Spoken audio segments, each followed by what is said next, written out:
Ja,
Councillors, let's settle down.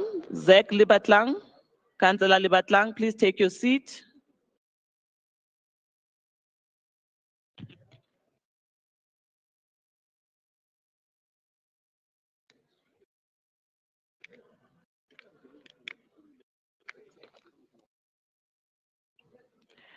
Councillors, please note that there are 209 councillors present.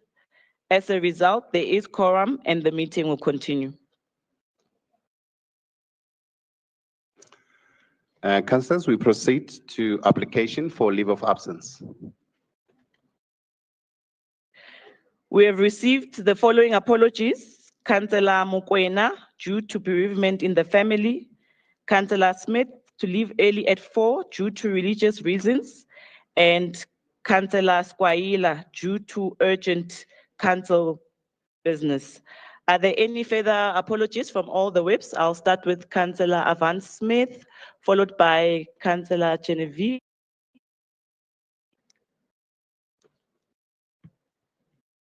Councillor Van Smith, let's start with you. Thank you very much. Good morning, Speaker. Good morning, everybody. Is today our Councillor Trulak, ill health, Councillor Gerson, Finn and Bitcow, also ill health, Councillor Roberts, bereavement, and Councillor Farie Shaw is finishing up her maternity leave. We're very happy to hear. Leaving early, for religious reasons, we have Councillors Landis, Charmé, Christians, Shea and Horwitz. They will be leaving at about 5 p.m. Councillor Brand needs to leave at 6, Councillor Dews at 5:30 p.m. and Councillor Peterson at 5 p.m. And Councillor Krish and Councillor Reddy will arrive late. Thank you. Noted, Councillor. Councillor Genevieve from Action SA. Morning, Speaker. Morning, colleagues. LOAs from Action SA are Councillor Yanda, maternity leave, Councillor Esme and Councillor Janudine, sick. Councillor Shumba, also not well, leaving early.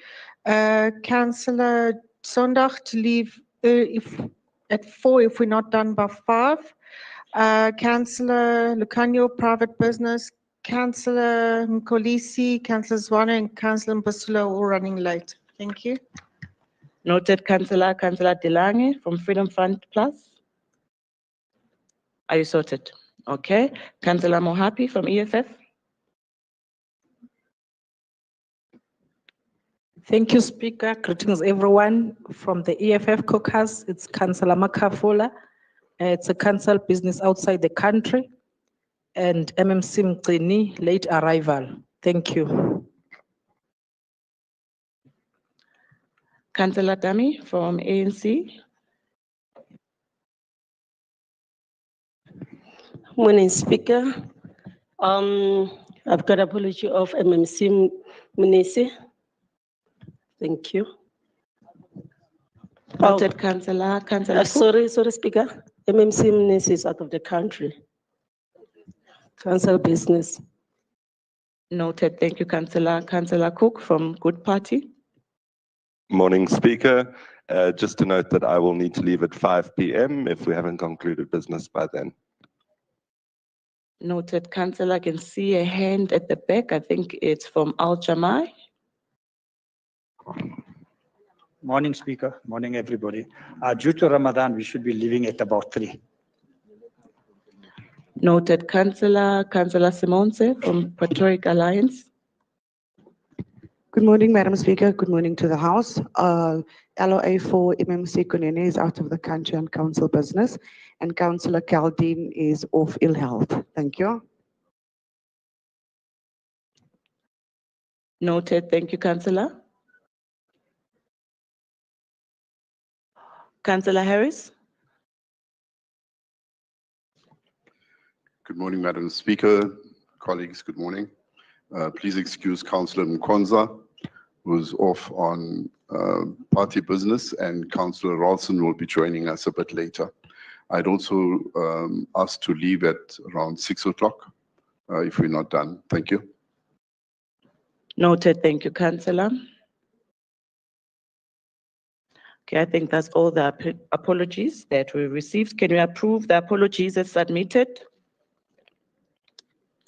Councillors, can we approve the apologies as submitted? Approved. Thank you, councillors. We are now councillors on. Councillor Dami.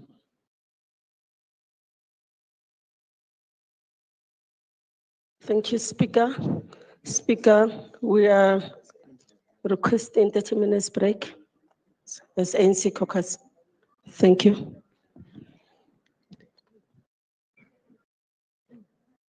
Yes, caucus break. Caucus break against Councillor Dami. All right, Councillor Dami, that's okay. You'll come back. We'll all be seated at 11 o'clock. Please, councillors. Councillor Christians. Councillor Dami, before you stand up, let's hear Councillor Christians and Councillor Libatlangne, but I'll grant you that caucus break. Thank you, Speaker. Speaker, my appeal to you, please, my ears are even more sensitive. Please drop the drums in the house for the people outside to come in. Because here you're outside, we're hearing you and we're already inside. Please, Madam Speaker, I'm begging you for my ear's sake. Councillor Libatlang.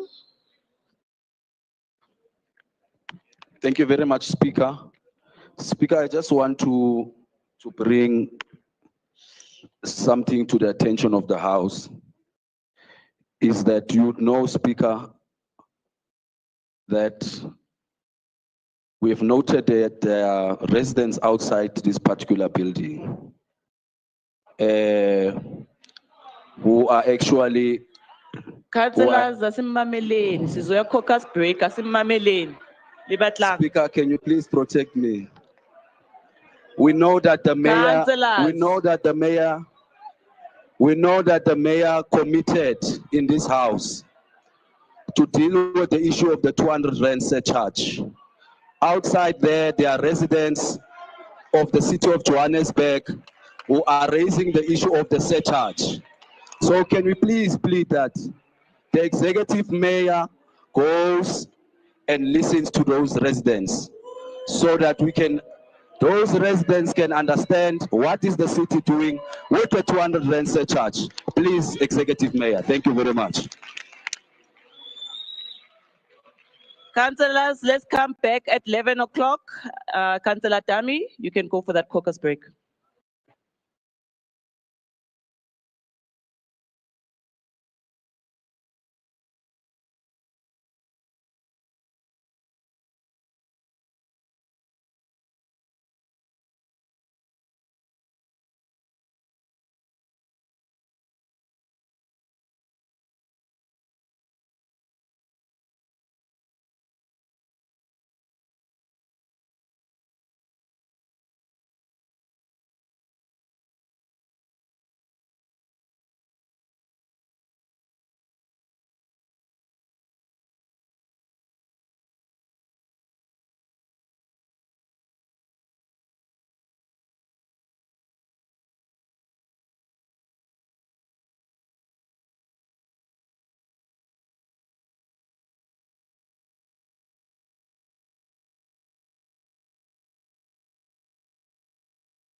Councillor Dami, can you give us feedback?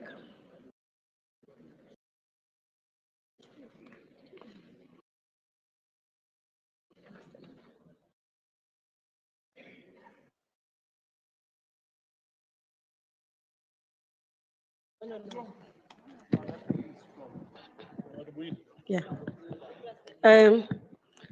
Thank you, Speaker. Speaker, I think we're ready, we're set to start. Thank you.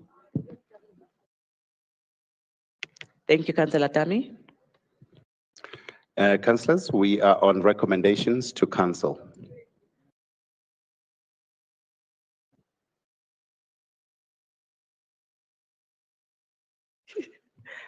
Executive Mayor, Councillor S. Morero.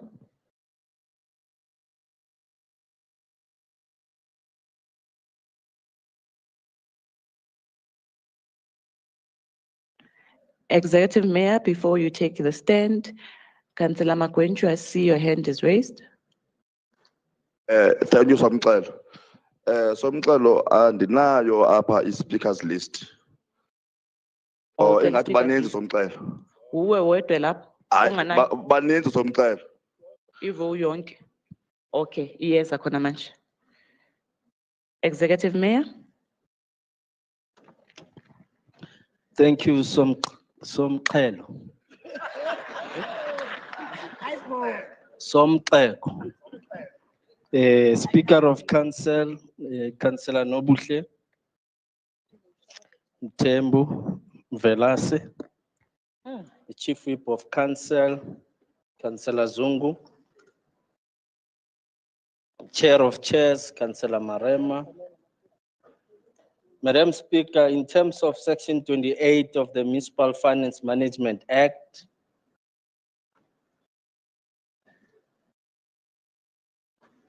'56 of 2003, a municipality may revise an approved budget through the adjustment budget.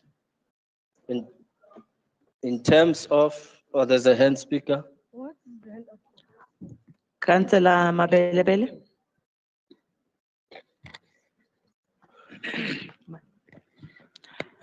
Good morning, Speaker. Good morning to all the councillors.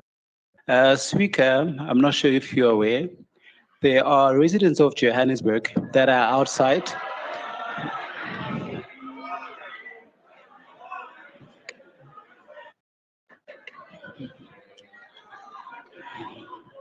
Councillor Mabelebele.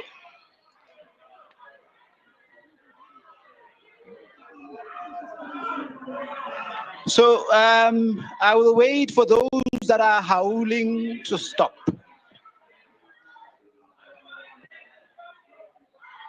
I will wait for the howlers to stop. Councillor Mabelebele, maybe we must let the executive mayor to table the recommendation and the chair of chair first. Executive Mayor. Invited them, go and address them.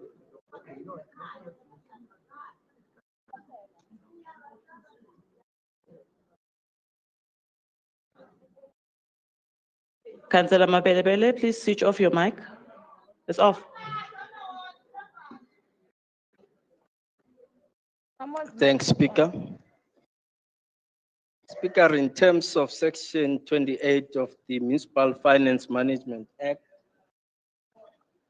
'56 of 2003, a municipality may revise an approved budget through an adjustment budget. And in terms of the municipal budget and reporting regulations, only one adjustment budget may be tabled in council during the financial year after the tabling of the mid-year budget and performance assessment, but not later than the 28th of February.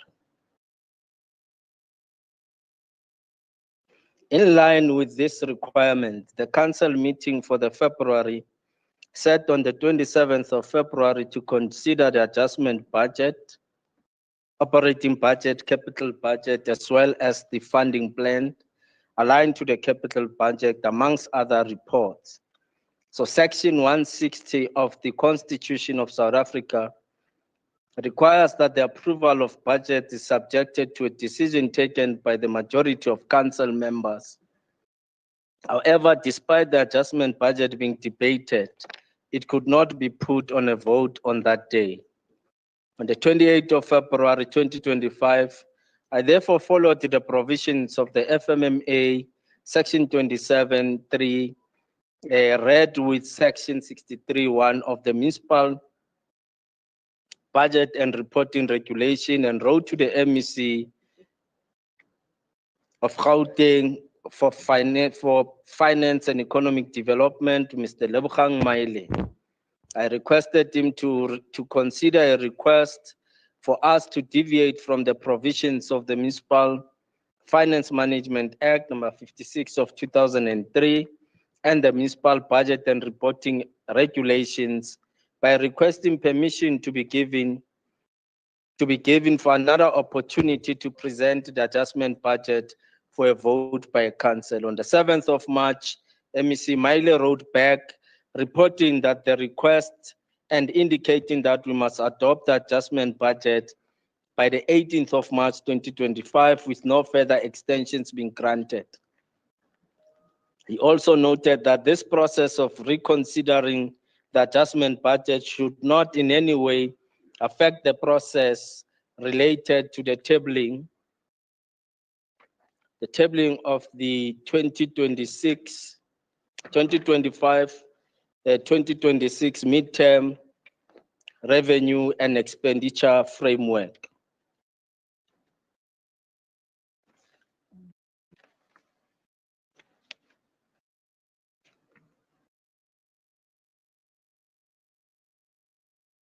Okay. Madam Speaker, I therefore rise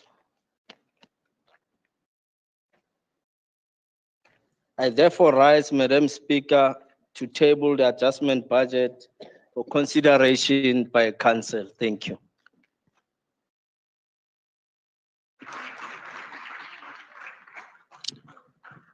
Thank you, Executive Mayor. Before I take your hand, Councillor Mabelebele, I'm going to allow the Chair to table the report legislature. Councillor V. Marema.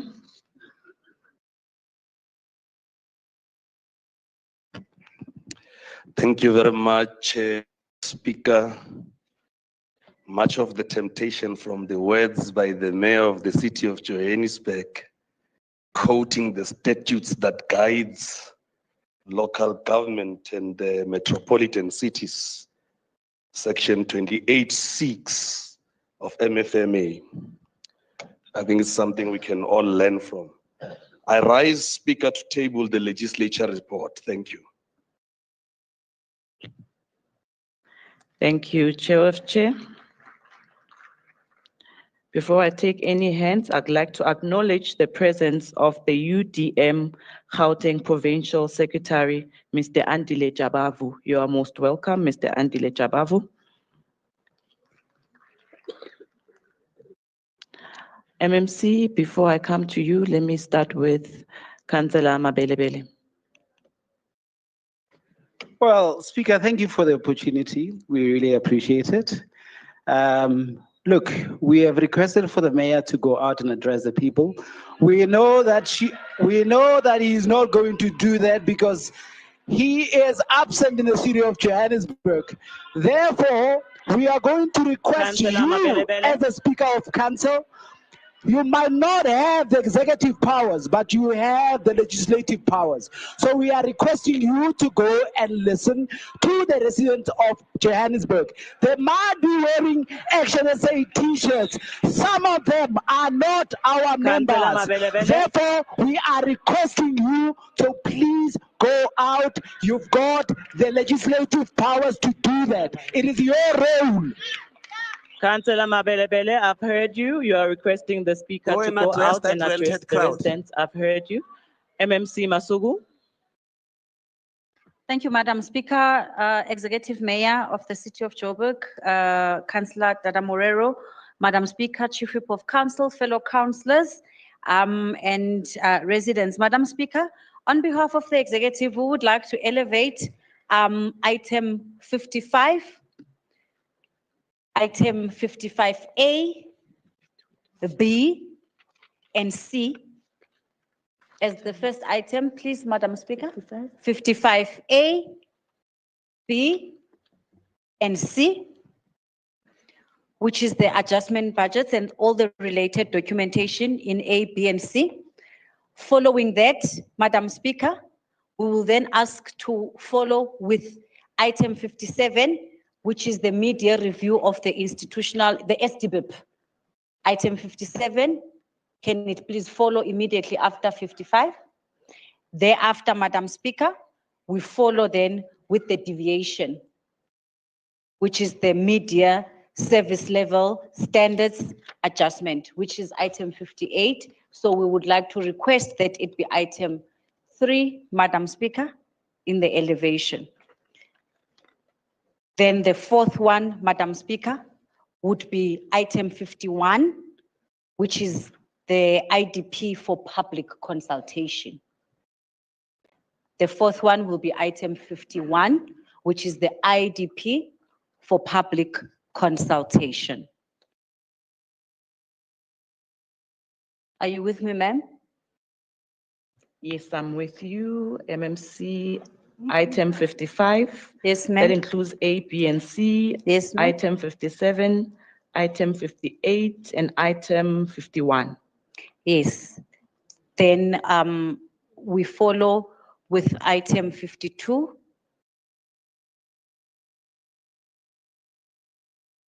Okay.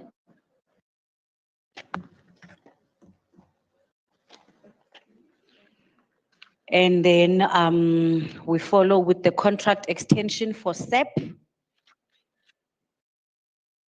which is item contract extension for SEP and the contract extension for the Red Fleet because they are time bound.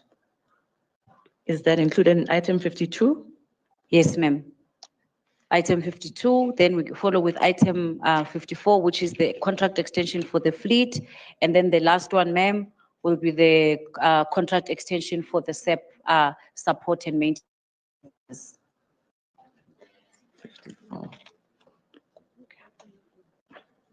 Okay, Thank let you, me ma'am. repeat the items. Can I repeat? Yeah, Okay. please repeat the numbers. The numbers, okay? Yes, please.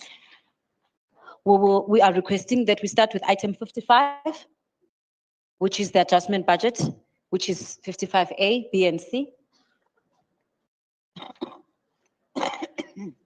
Then we follow with the media institutional service delivery budget and implementation plan, the SDBIP, which is item 57. Then we follow with item 58, which is the deviation and adjustment. Then we follow with the IDP for public consultation, which is item 51. Then we follow with item 52, which is the sinking fund 52. And then we follow with item 54, the contract extension for the Red Fleet. And then we move to item 7, which is item 56, the contract extension for the SEP support and maintenance contract. Thank you, ma'am.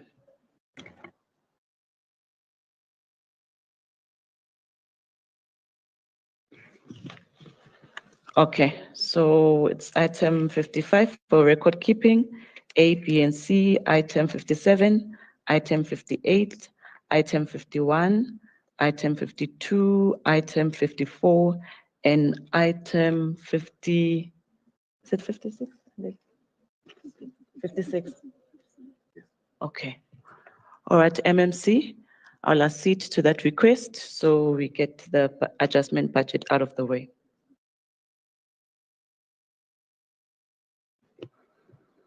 Councillors, on recommendations to council, we are on then elevated item 55, which is the 2004-25 adjustment budget and related documentation, read together with item 55A, which is an operating adjustment budget for the 2024-25 financial year.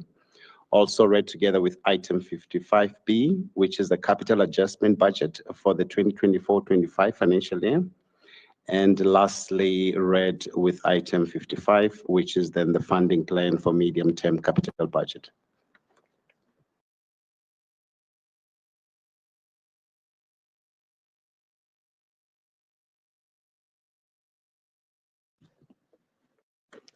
I'll start with the first speaker from Freedom Front, Councillor Boo. Good morning, Madam Speaker, fellow councillors. I withdraw my speech this morning.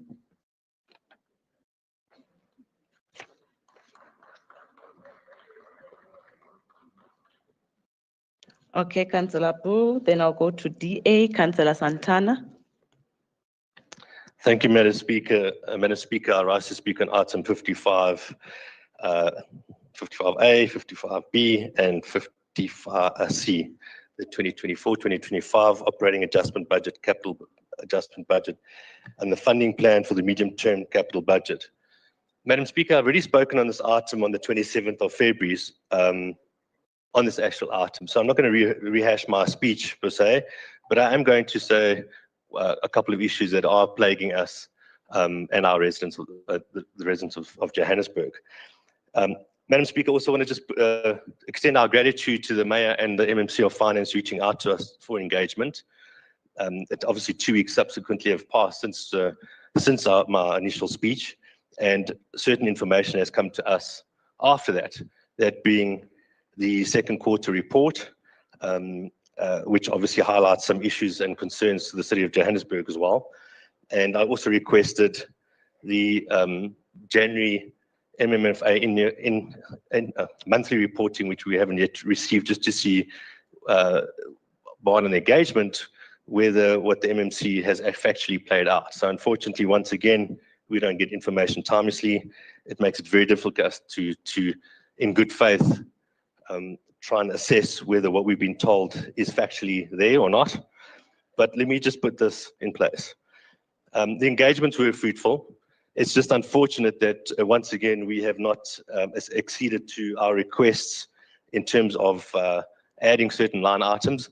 And the main issue for us as the Democratic Alliance is that this budget needs to speak to bulk infrastructure.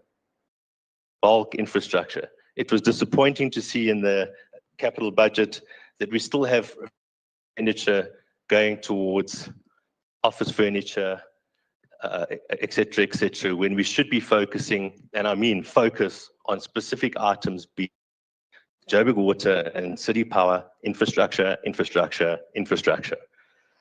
The other aspects of the budget seemed reasonable, although we are slightly in disagreement. If I have to look at the second quarter report on the basis that our collection rate has dropped to 84% versus our budget of 6.6%. The adjustment budget's been based at a stretch target of 88.6%. We don't foresee we're going to be collecting that money anytime soon in the short term. And in fact, with information that came to light within this week again, with the pass-through costs both from Rand Water and Eskom, I really do not believe that the city is going to achieve its target, not in this budget, nor in the 25-26 financial year coming. The forecast we are predicting is that it's going to be negative, and that our collection rate is going to decline even further. And that's the realities we're dealing with. Never mind the VAT that we're looking at on behalf of our residents. And yet I do not see a substantial resolution to council in looking at the institutional review that I've been requesting now for such a long time. I do not see us taking seriously in bringing down our employee costs. I do not see us looking at trying to reduce the burden on our ratepayers, our forgotten ratepayers in the city of Johannesburg. And unfortunately, with all this compounding in already financially stretched citizens of Johannesburg and South Africa, I do not believe that this budget is going to be funded either. Not this one, nor the next one, unless we take drastic action. So in order for us to try and, in good faith, seeing is believing, when we get our reports timelessly, I'll gladly engage. We'll gladly then assess. But until such time we get our reports timelessly, we cannot do that. Thank you.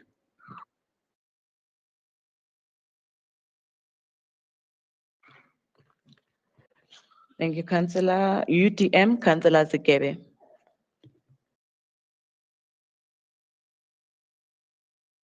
Thank you, Honorable Speaker. Manditi Nganganin Sebazai, I only have 6 minutes, so greeting you all will eat my time. Honorable Speaker, President Cyril Ramaphosa recently expressed his concerns about the state of Johannesburg, pointing to the city's infrastructural challenges, financial constraints and governance issues. Johannesburg has long been the economic heartbeat of our country, and while we acknowledge the difficulties we face, this budget is a significant step towards stabilizing and revitalizing our city. It is not merely a financial document, but a strategic intervention designed to improve service delivery, restore investor confidence, and lay a solid foundation for sustainable growth. This budget reflects a commitment to responding to responsible governance and progressive change. A projected revenue increase of 1.2 billion underscores the strides made in fiscal discipline, demonstrating our ability to enhance property rate collections and improve service charge efficiencies. Additionally, the reduction of unnecessary expenditures by 257 million is a testament to our focus on financial prudence. These measures signal an administration that is not only aware of the city's fiscal challenges, but is proactively implementing corrective actions. Key investment in critical infrastructure. This is sabotage. Key investment in critical investment and service delivery reinforce the city's priorities. The 113.8 million allocation to City Power will go a long way in addressing electricity supply disruptions, ensuring businesses and households receive a more reliable power. The 60 million investment in Rea Vaya BRT Phase 1C project is a critical intervention in improving public transportation, making Johannesburg more accessible and economically viable for all. These allocations indicate a decisive move towards rebuilding the city's essential systems. However, while this budget takes Johannesburg in the right direction, we must remain cognizant of requiring further attention. The city's borrowing has increased by 5 billion, and cash reserves have declined by 1.35 billion. This necessitates a broader conversation on sustainable financing. Borrowing remains an important tool for capital projects, but we must be cautious of excessive reliance on debt without parallel revenue enhancement strategies. The way forward must include leveraging municipal assets, strengthening public-private partnerships, and expanding revenue generation initiatives that do not place an additional strain on residents. Housing remains one of Johannesburg's most pressing challenges. The decision to reduce the housing budget by 305 million, while reflective of financial constraints, underscores the need for alternative solutions to address informal settlements and the increasing demand for affordable housing. The President has repeatedly emphasized the importance of ensuring dignified living conditions, and as a city, we must work closely with provincial and national governments to unlock additional resources to explore innovative housing solutions. Likewise, the resilience of our city depends on a reliable water supply.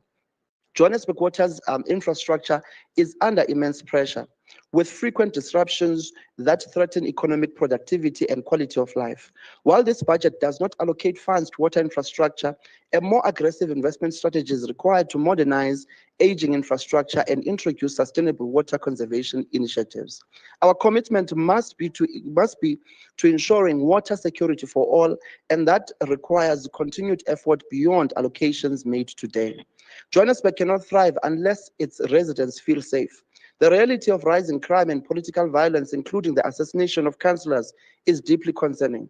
The 8.4 million reduction in the public safety budget presents an opportunity to reassess and reprioritize spending within the sector.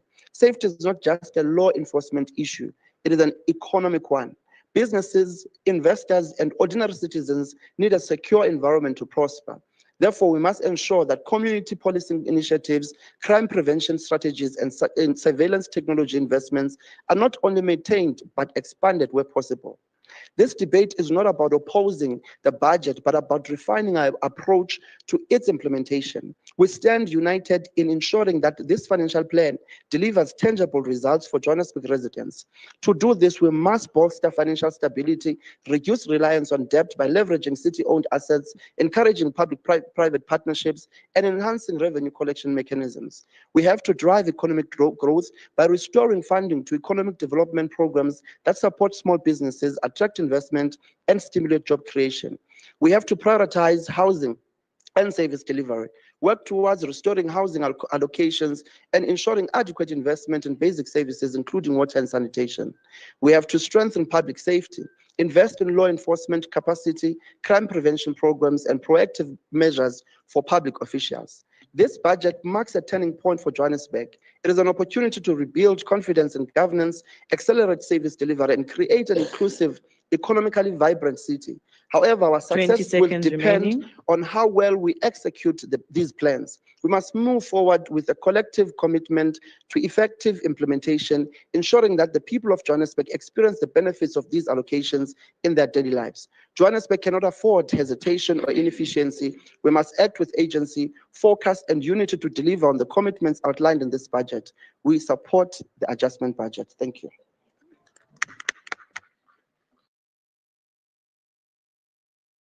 Thank you, Councillor. Good. Councillor Cook. Thank you, Madam Speaker. We did speak on this item on the 27th of February. Since then, we have had engagements with the Executive Mayor. Thank you very much for that, Executive Mayor. We withdraw our speech.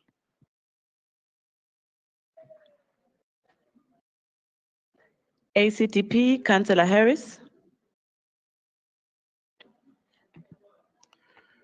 Madam Speaker, MMC's Chief Whip, Chair of Chairs, Chairpersons, Councillors, residents of Johannesburg, I rise to speak on item 55, 55A, B, and C. Just a few observations on items contained in the accompanying documentation. Service charges are set to increase by 1.315 billion rand. City Power proposes an increase of 1.273 billion rand, and Pick It Up proposes an increase of 42.2 million rand for waste management services. Interestingly enough, Pick It Up budgets 5 million rand for waste receptacles, but 51 million rand for signage and branding. Human settlements capex allocation is 1.270 billion.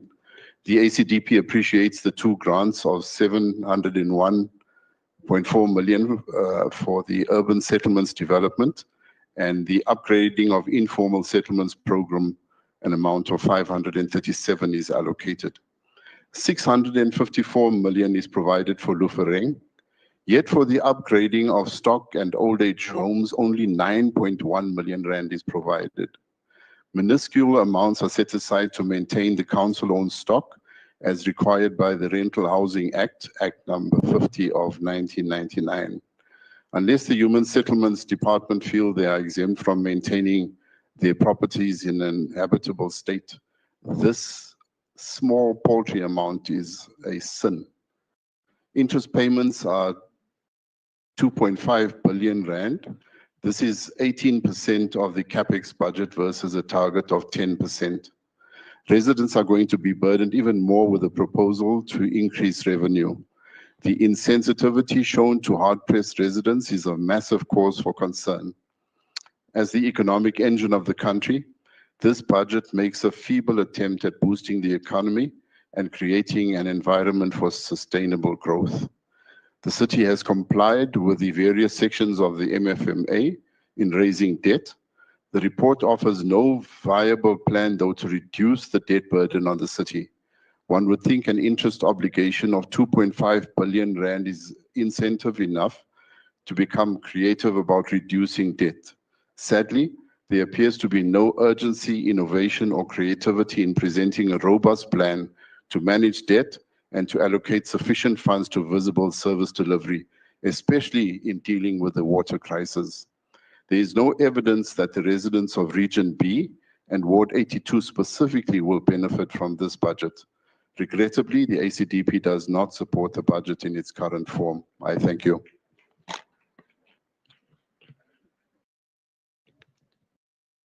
Thank you, Councillor. ATM, Councillor Magwenju. Imolo somxhelo wesigungu esemxinzi salo mhlaba kaFaku eJohannesburg uNobuhle Mthembu.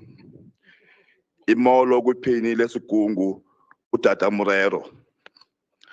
Imolo kusotswebhi wesigungu uNkosephayo Zungu. Imolo kumakhansela onke esigungu. Imolo emagoseni esixeko esemxinzi. Imolo kumthimba weGoli lonke. Somxhelo, the ATM is a party that aligns itself with the people.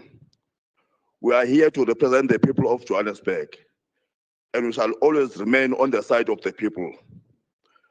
Somxhelo, umkamo womxhenso wemali esizovotela ngumkamo womxhenso ongqamene neemfuno zabantu.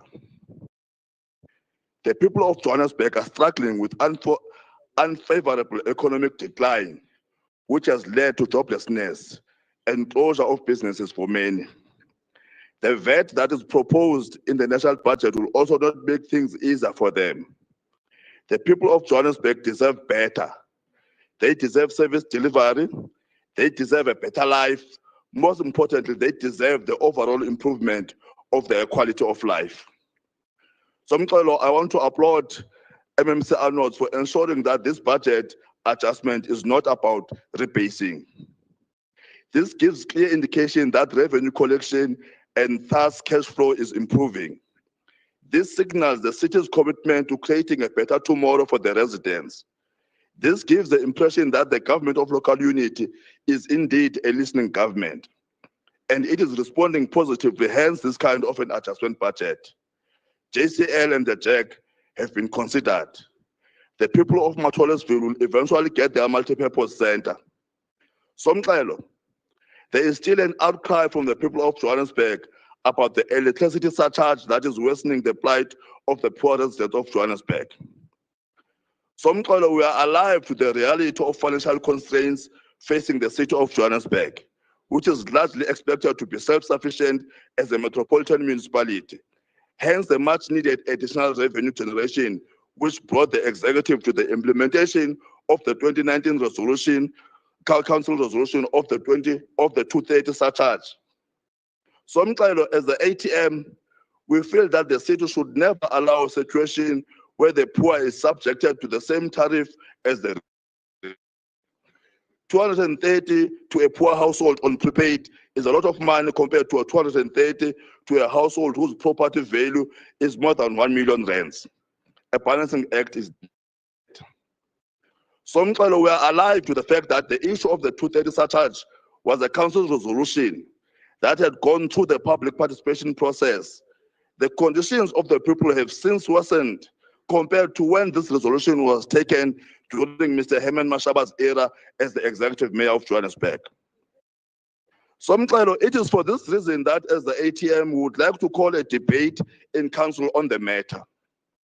Somxhelo, we are aware that the issue of the surcharge is not only unique to Johannesburg.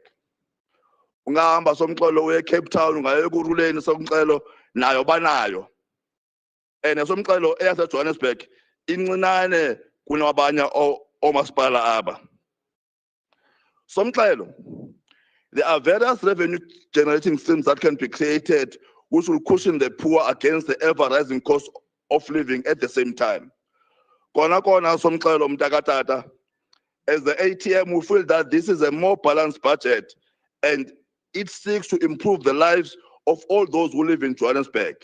A budget which seeks to demonstrate that it is possible to have a working city, a city that delivers on its service delivery mandate. With that said, Somxhelo, BIM, as the ATM, we support the adjustment budget, which is 55A, B, and C. Ankosi mtakatata, peace in our land, peace in our lifetime.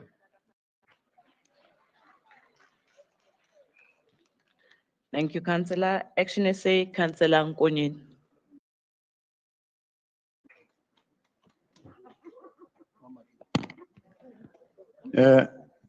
Ngibonge Speaker.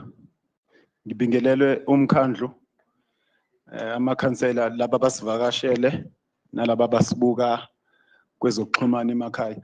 Madam Speaker, Action SA asijiki.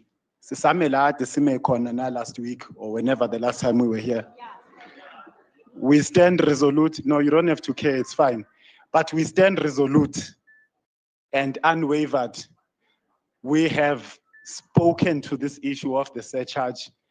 We are still speaking to it even now that it's either it's going to be rescinded or it's going to be decreased. So akukho okuningi nje futhi sizokhuluma sisame lapho. Ngiyabonga Speaker.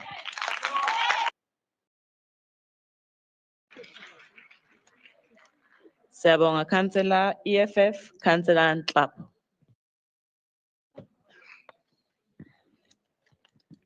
Greetings to the Speaker, the EFF Chief Whip, and the EFF. Councillor Nhlapo, ngicela ubambe kancane. Is it you? Councillor Echuzonjonko. Well done, Madam Speaker. Thank you very much for the opportunity to speak. It's not a point of order. It's just a request, Madam Speaker. I know that we had translation. We really would like to participate in all the debates. Is there any way that the issue of the translation can be fast-tracked so we all can hear? If you can, please. It's just a request. Councillor Echizonjoku, as legislature, we are working on that to make sure that when someone speaks in their home language, that we've got interpreters. So at the current moment in time, it's not here, but let's allow our councillors to speak in a language they are most comfortable in. Councillor Nhlapo. Greetings to the Speaker, to the EFF Chief Whip, the EFF Caucus leader, and all councillors. I rise on item 55. The operating adjustment budget, capital adjustment budget, and funding plan.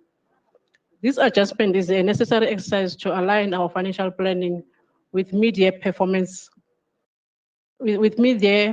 assessments and to address evolving economic and service delivery challenges. While there are some commendable improvements, there are also critical concerns that we must address to ensure responsible financial management and effective service delivery for our residents. One of the key positives in this adjustment budget is the increase in the revenue by 1.2 billion, driven primarily by higher electricity sales and improved revenue collection. This has contributed to a project surplus of 2.2 billion, a significant improvement from the initial 701 million. Additionally, capital expenditure has been increased by 318.6 million, ensuring further investment in critical infrastructure and service delivery. Another notable achievement is the successful securing of external funding to raise 2.7 billion in external borrowing for 2024 and 2025 to finance infrastructure development. Furthermore, the AFD loan of 2.5 billion effectively utilized to support service delivery projects. This ensures that we continue building and maintaining the infrastructure that our residents and businesses rely on daily. We also welcome the city's commitment to job creation and economic growth, with significant funding directed toward public transport infrastructure, water and sanitation, and community development projects. The retention of the upgrading of informal settlements grant is particularly important as it ensures continued support for marginalized communities. These allocations align with our vision of fostering economic empowerment and inclusive development.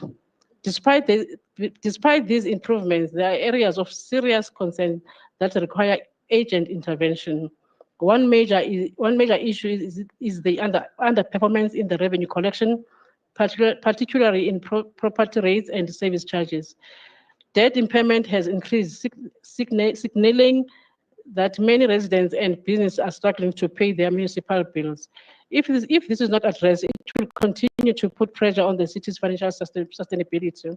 We're also concerned about some of the budget shifts that raise questions about prioritization prioritizations.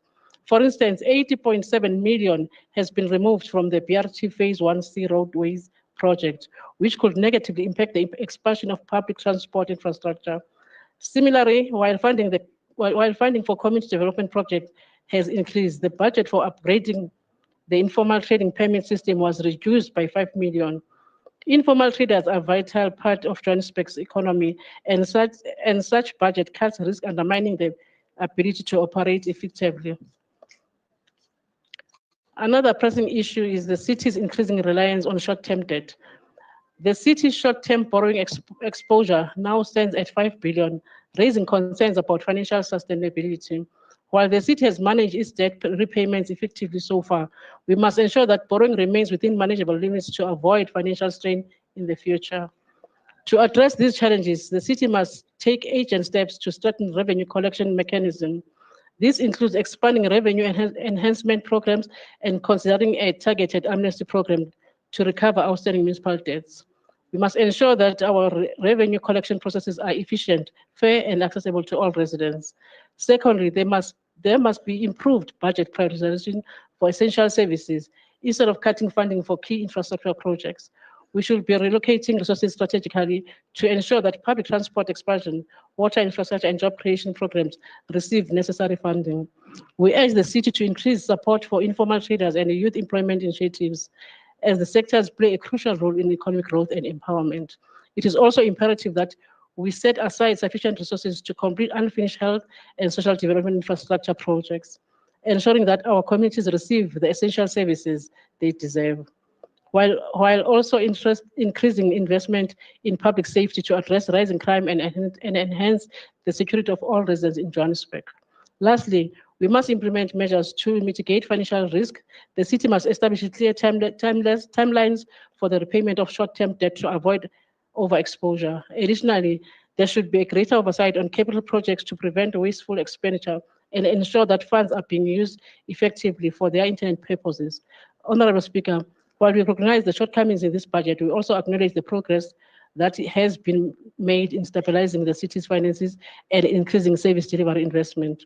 The Economic Freedom Fighters support the proposed adjustment, provided the city strengthens financial controls to prevent further revenue leakages. There is clear strategy to reduce reliance on short-term borrowing in the future. The budget allocations continue to prioritize essential services, job creation, and economic empowerment. Let us ensure that this budget adjustment is not just a financial exercise, but a commitment to real and meaningful change for the people of Johannesburg. Together, we must work toward a city that is financially stable and economically inclusive and responsive to the needs of its residents. Thank you, Speaker.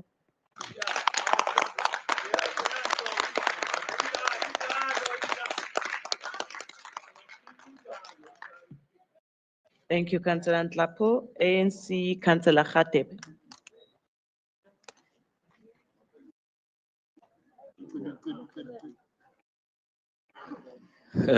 Thank you, Madam Speaker. Greetings to the Executive Mayor, the Chief Whip, Councillor Zungu, our Chair of Chairs, fellow councillors, and our residents at home. Madam Speaker, in the previous sitting, we debated the matter to the deep extent. But however, we thought it's important for us to do an emphasis on certain things today.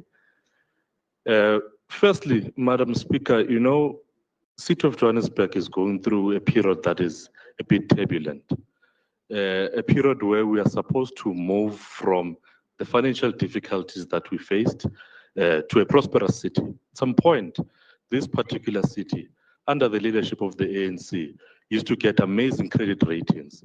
We used to be in certain corporate companies, read financial statements of this particular city, and we'll be impressed. But the fact of the matter is that after 2016, everything started going south. That is the truth. You go through the reports, you read the facts, things started changing because there were certain people that believed that moving certain things in a particular way will serve their people. Now it has messed up the flow. We have to start afresh to rebuild the finances of the city. And that's where we find ourselves. Madam Speaker, another thing that we need to emphasize and talk against, there are certain parties in this particular house who feel that it is correct for them to go out there, mobilize our people under false information, tell our people that they should come, that they should come and, do protest and all those things without giving them proper information. They bring those people because they want to grandstand. They want to save their political careers. Madam Speaker, maybe let us clarify certain things. Councillors, please. Let us clarify something. Action SA, in one of the posters that it has put out there, it says if this surcharge it is not withdrawn, then they will not vote for this particular budget. Let us maybe give a bit of a context. MFMA guides us. We're not here based on our common sense or we do things because of what we feel. We are guided. There are statutes. Statutes are telling us how we should do things. So, Madam Speaker, it's when you do an adjustment budget, MFMA tells you this is what you can touch, this is what you cannot touch. You can, if you've got a problem in terms of your overspending, you adjust that. If you've got a shortfall, you fix the shortfall and all that. But it's also clear that when it comes to issues like tariffs, charges and all that, then you are not able to touch those particular things. Now, Action SA is telling our people that using an adjustment budget, we can touch those particular. It's impossible. It's populism of the highest note, and it should be condemned. It should be condemned, Madam Speaker. It should be condemned. There is an annual budget that is coming. In that particular annual budget, then we can look into the things of changing tariffs and charges and things like that. A surcharge that Action SA is against, it is a tariff charge that is from City Power. It went through a public participation. Section 74, 75 of our Systems Act tells us that if there are certain tariffs that we need to change, we should go to the public, we should do consultation, not what Action SA is saying we should do, that we should use the adjustment budget to change certain charges. It is wrong, and we should expose that, Madam Speaker.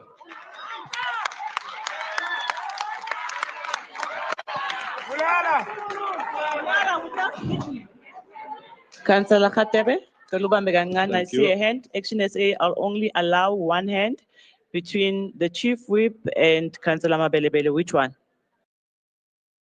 Councillor Lebatlang? Yes, Speaker, I want to know, are we debating Action SA on this item or adjustment budget? Because here we are presented with an adjustment budget. There's nowhere where it's written Action SA. So can we stick to the of content? Executive Mayor, please, can people stick to the point of content? Thank you.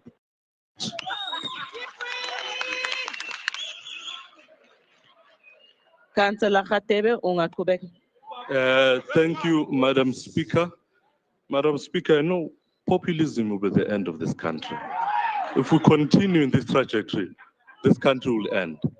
But Madam Speaker, the African National Congress, we believe that under the circumstances, under this difficulty, we think the MMC, the team, the Budgeting Steering Committee have done their best to put up a budget. I'm sure even Councillor Santana, when he was going through the budget, might have seen certain loopholes, but under the current circumstances, this is the best that we could have delivered. We need to improve, we agree. There's room for improvement. We need to work very hard to ensure that we take the city back to what it used to be. But it's a journey. The road happened over a period of time. It cannot be fixed in 2 or 3 years. As the African National Congress, we support the budget and we would like Council to approve. Thank you.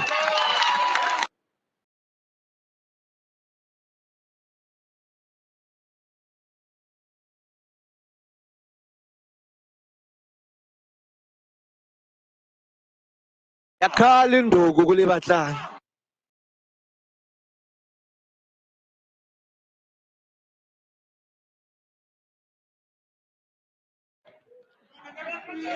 Siyabonga, Councillor Khatebe. MMC Arnolds.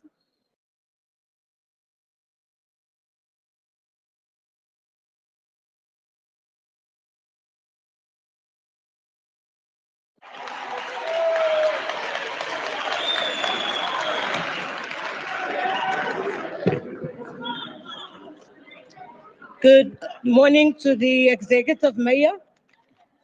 Good morning to you, Madam Speaker. Good morning to the government of local unity and all residents that are in the gallery. Good morning. And also good morning to all opposition parties. Madam Speaker, as the executive, we have listened to all the inputs. We've listened to the critiques, and we've also listened to those that were very educated on how a budget is done. Madam Speaker, we want to say to this House and to everybody, in putting together this budget, we have tried to factor in all aspects that affects our financial performance to strengthen the city's financial position. This meant that we were not able to fund all the requests submitted for additional funding. And thank you so much to the DA delegation that pointed out to us what we need to do in the next budget. And Councillor Santana, you are aware that we could not add what you wanted right now. But thank you very much for engaging us. Thank you so much to the Freedom Front Plus that also asked to be engaged. Councillor Khadebe, I thank you for the lesson that you have just given. A lesson that councillors should heed to. When we sit in this council, there are laws that are made and we need to do what it says. There's a political party that says they are very strong on keeping to the law, but they want us to break the law. On property revenue, we have also enjoyed the effect of positive outcomes in the valuation appeals, which supports the additional 350 million property rates and revenue included in this adjustment budget. However, despite the improvements we've seen, there are historical financial pressure, and we are not giving it, we are not saying anybody is responsible for it, but they are there. When you take over something, you take it over in law and in title, and we have taken over everything. We still make up for the past underperformance that resulted in us having negative working capital. In the last few weeks, efforts have been through the financial stability led by the acting city manager.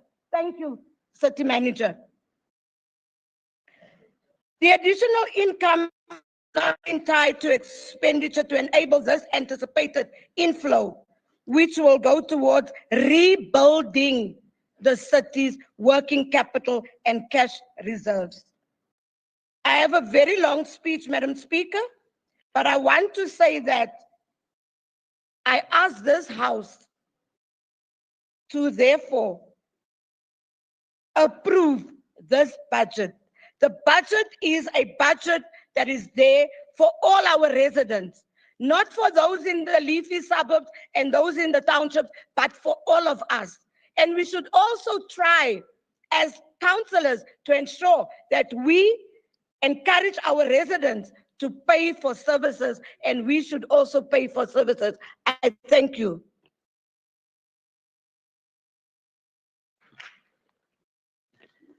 Thank you, MMC Arnold.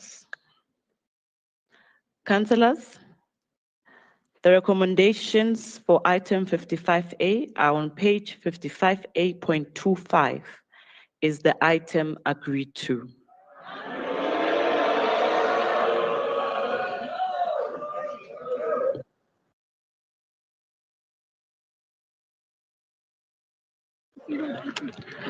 Okay, I'll start with all those that are in favor of this item, which is item 55A. Please raise your hands.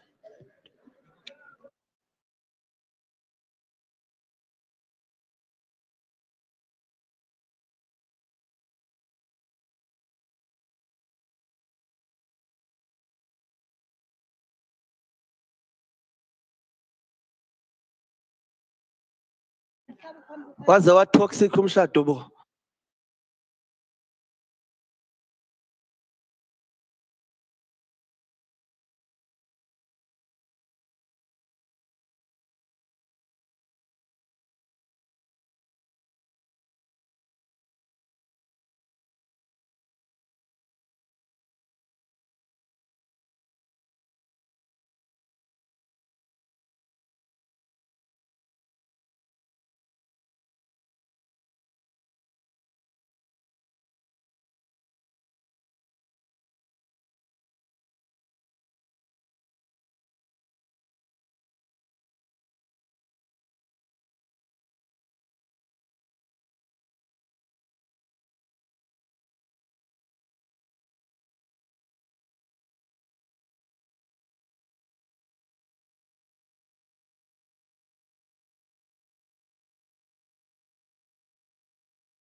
Councillors, you can release your hands. All those against this item, please raise your hands.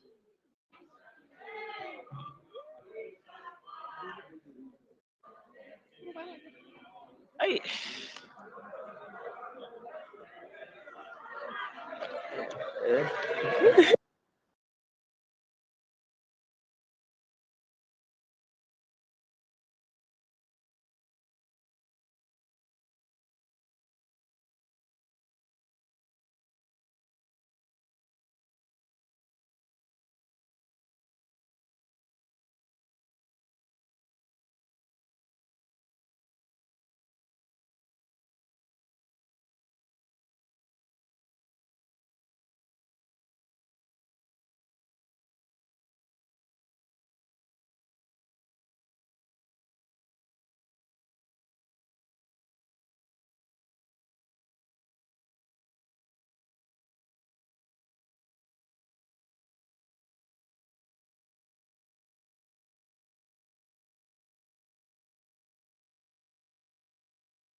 Okay. Councillors, you can release your hands. All those who are abstaining from this voting process, please raise your hands. None, 0.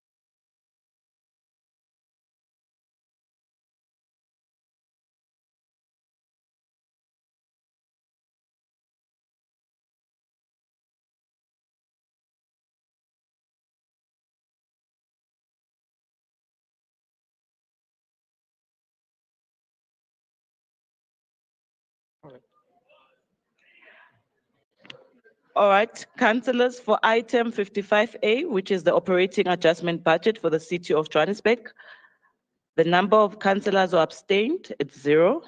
The number of councillors against this item is 105. The numbers of councillors for this item is 138. The item passes.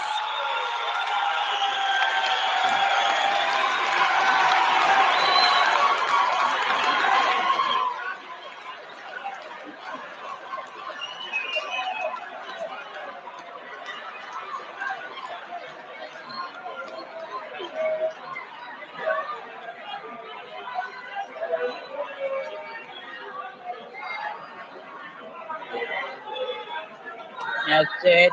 That's it.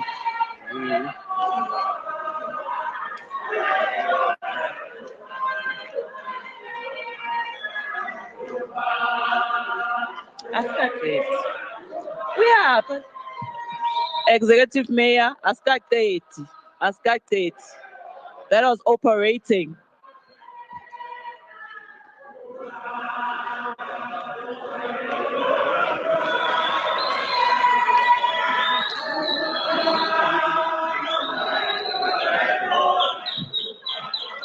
Councillors, we still need to vote for the capex and funding plan. Councillor Tifo, please don't leave council chambers.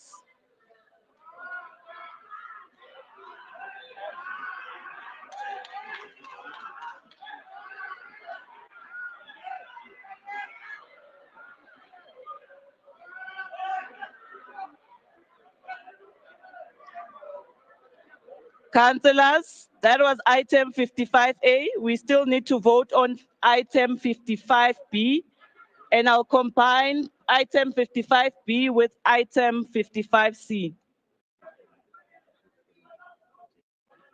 Before I proceed, Councillor Christians?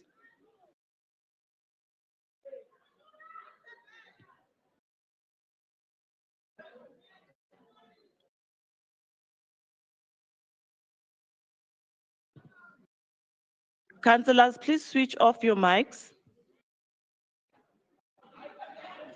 Did they leave? Thank you, Speaker. Speaker, can you record the dissent of the Democratic Alliance in terms of this item?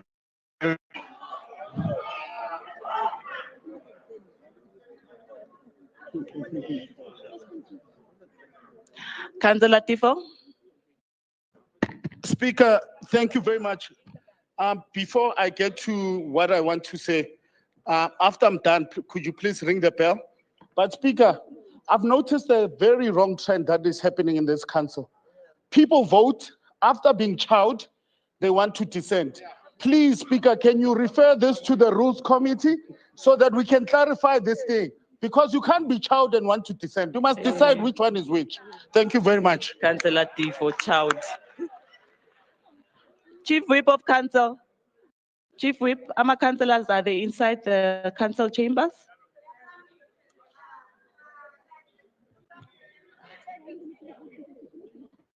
No, please ring the bell.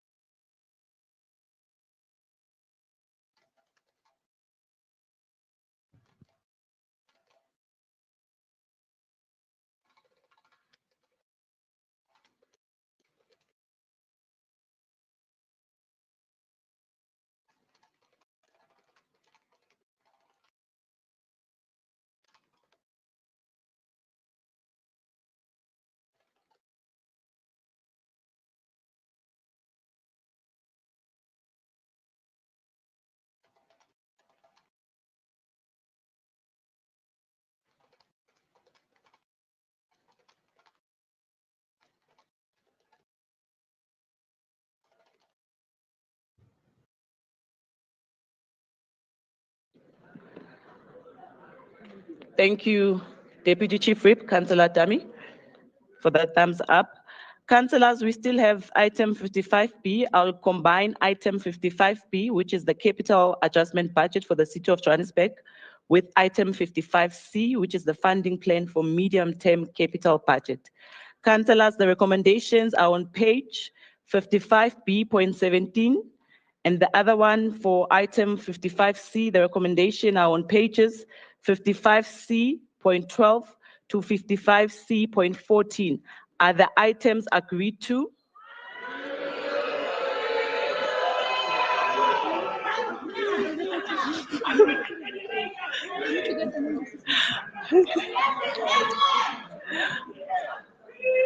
Councillors, we'll start with our voting process. All those in favor of these two items, please raise your hands.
Kenzakalani? What's wrong? MC?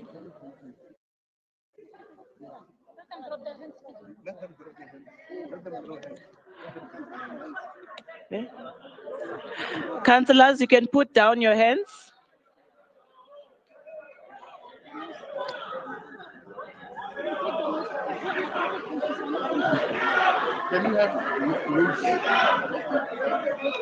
Councillors, bekani izandla phansi, angiboni nikhomba bani.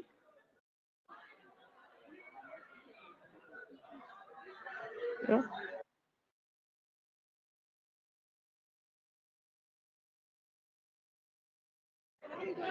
Councillors, please drop your hands. Siyehlisani izandla zenu. All those against these two items, please raise your hands.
Councillors, you can lower your hands. All those that are abstaining from the voting process, please raise your hands.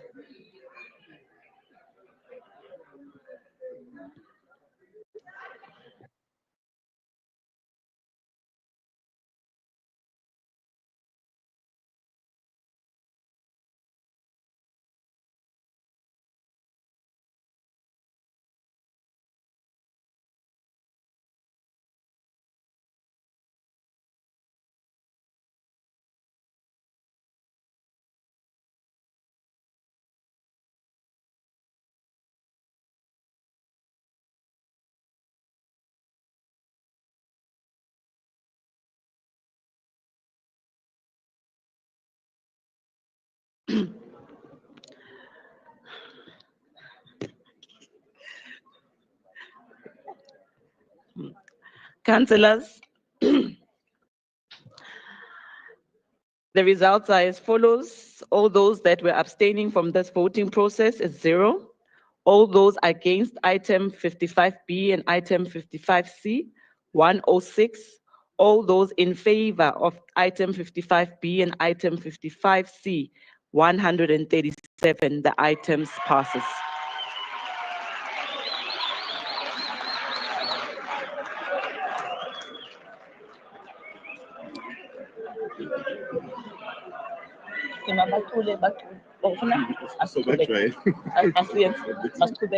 Chief Whip, stop. Stop.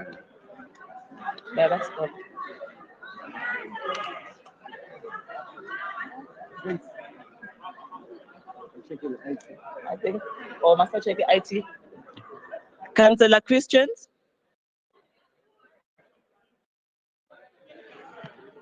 Thank you, Madam Speaker. Madam Speaker, I rise in terms of Rule 84 of this House, which allows me the right to stand before this House and say the Democratic Alliance dissents to this vote. Thank you.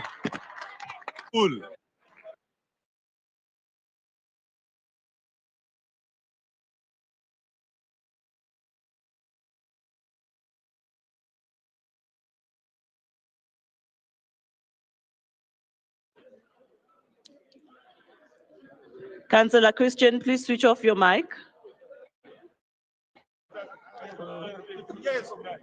Madam Speaker, and please, can I read what Councillor, because he's selectively choosing what to quote here. Before voting, you raise your objection or opposition to the item, but you can't vote. Then when you are a child, you are a crybaby in this case.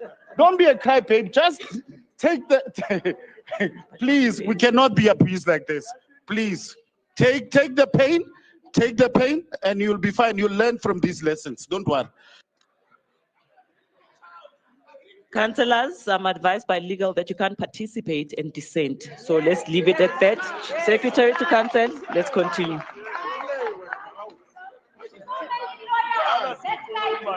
Councillor, we still have a long list to go through. Councillor Echison Joko.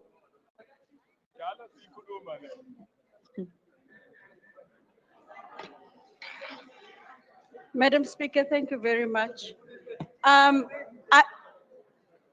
would just like you to clarify what does child means in this house. Hi, councillors, awungeke. Secretary to Council. Councillors, we are still on elevated items.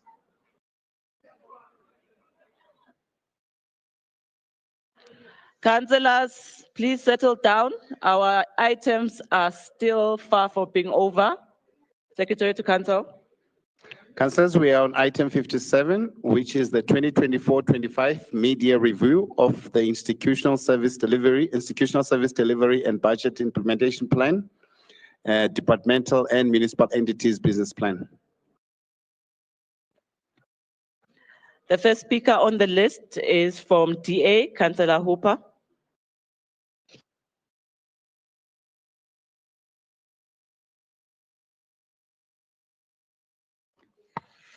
Good day, Speaker.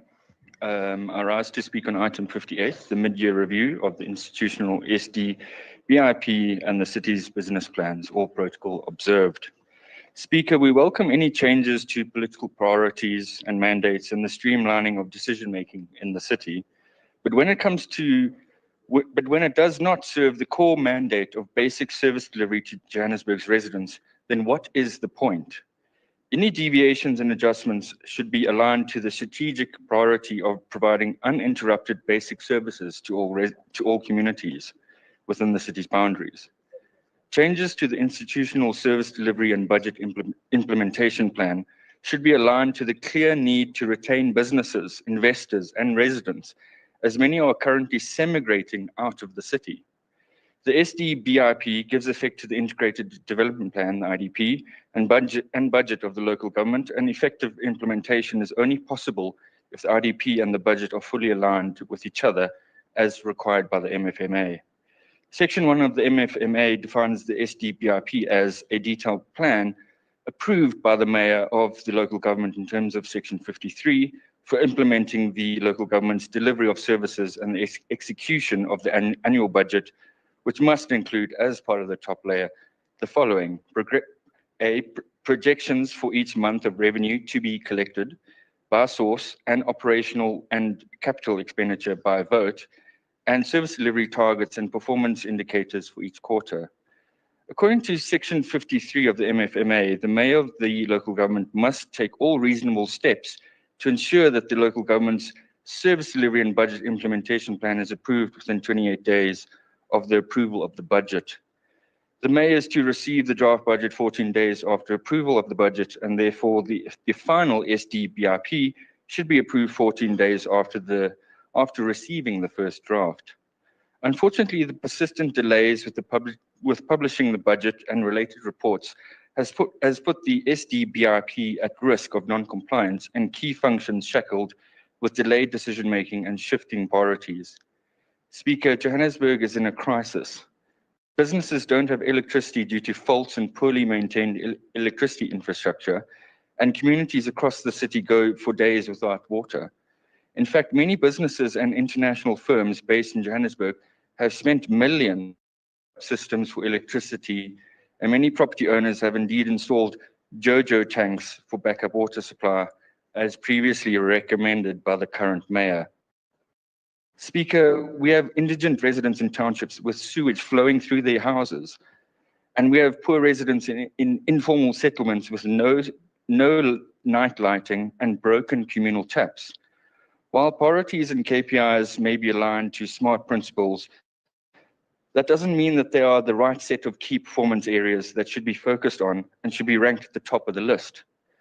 Speaker, we note the following revisions to some problematic and poorly formulated KPIs, but unfortunately we have some concerns with the changes to the following KPIs. KPI 18 under EISD, the targeted reduction in electricity losses should ideally be brought much lower, as this is affecting revenue streams for the city, and the projected 16% should be the target now.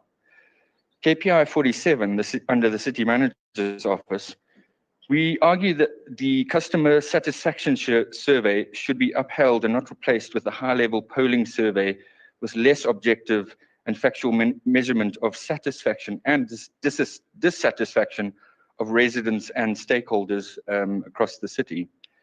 KPI 28, which is also under EISD, the number of informal settlement households electrified should include Eskom supplied areas, and the job cards from Eskom must be retrieved and assessed by the city. Eskom supplied areas must be monitored on a quarterly basis, despite the issues with getting data from Eskom.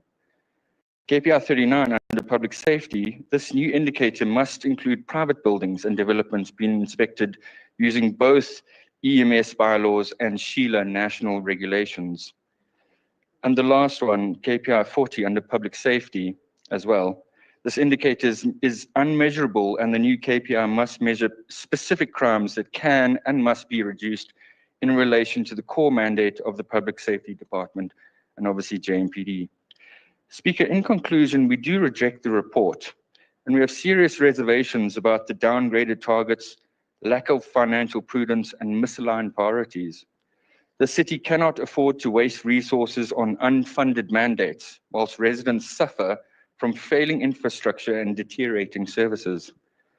The Democratic Alliance stands for a Johannesburg that works, where KPIs are not just politically convenient metrics, but real commitments to actual service delivery and economic growth. I thank you, Speaker.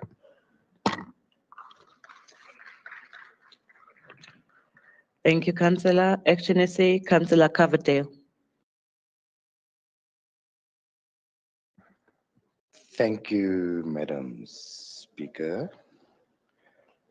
Good morning, Speaker, Mr. Mayor, the formidable 44, esteemed members of the community and honored guests. The amendments of the Service Delivery Budget Implementation Plan are needed. Doing the same thing over and over and expecting a different outcome is defined as madness. Today, I see and want to share a vision of improving our community through innovative service delivery. We are implementing advanced water leak detection technology to preserve this essential resource and reduce costs. Free public Wi-Fi will bridge the digital divide, providing access to information. Councillor Coverdale, please move closer to the mic. We're struggling to hear you. Is that better, Speaker?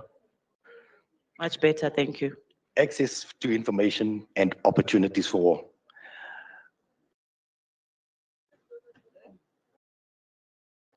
A commitment to upgrading informal settlements, improving living conditions, and fostering inclusive communities. The repair initiative will enhance transportation, safety, and attract investments, creating jobs and stimulating growth.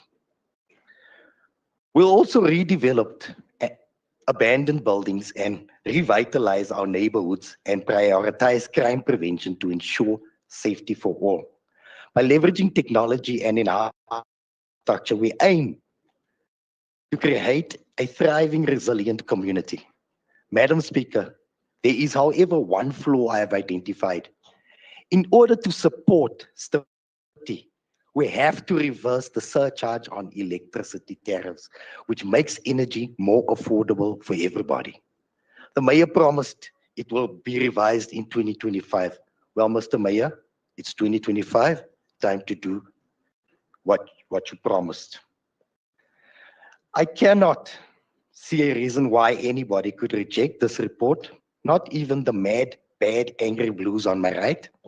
But let's wait and see, they might surprise us. It's about service delivery after all.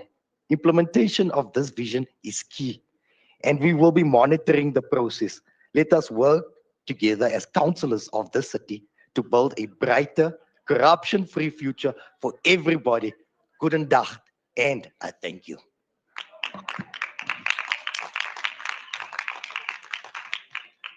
Thank you, Councillor. UTM, Councillor Zekebe.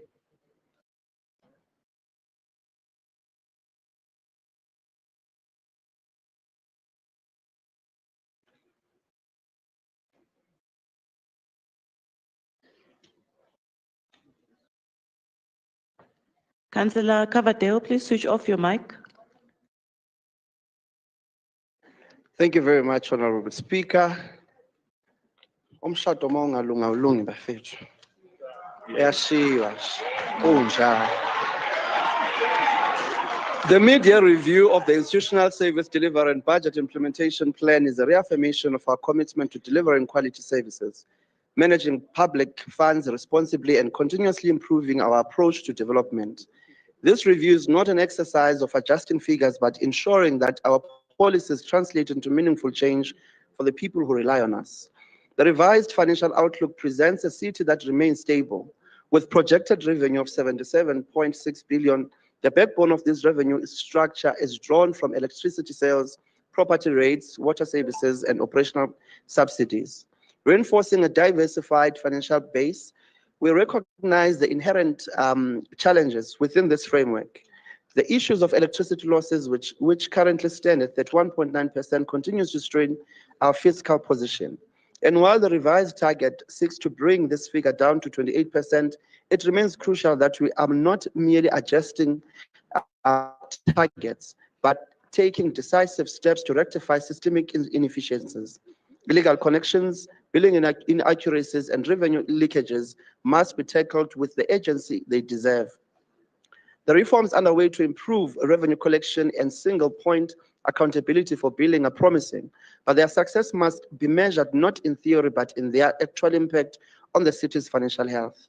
The city's financial plan anticipates surpluses in key months, reflecting a structured approach to budgeting. These surpluses do not create a false sense of security. The reality is that financial stability depends not only on income generation, but also on our ability to collect what is due and to spend wisely.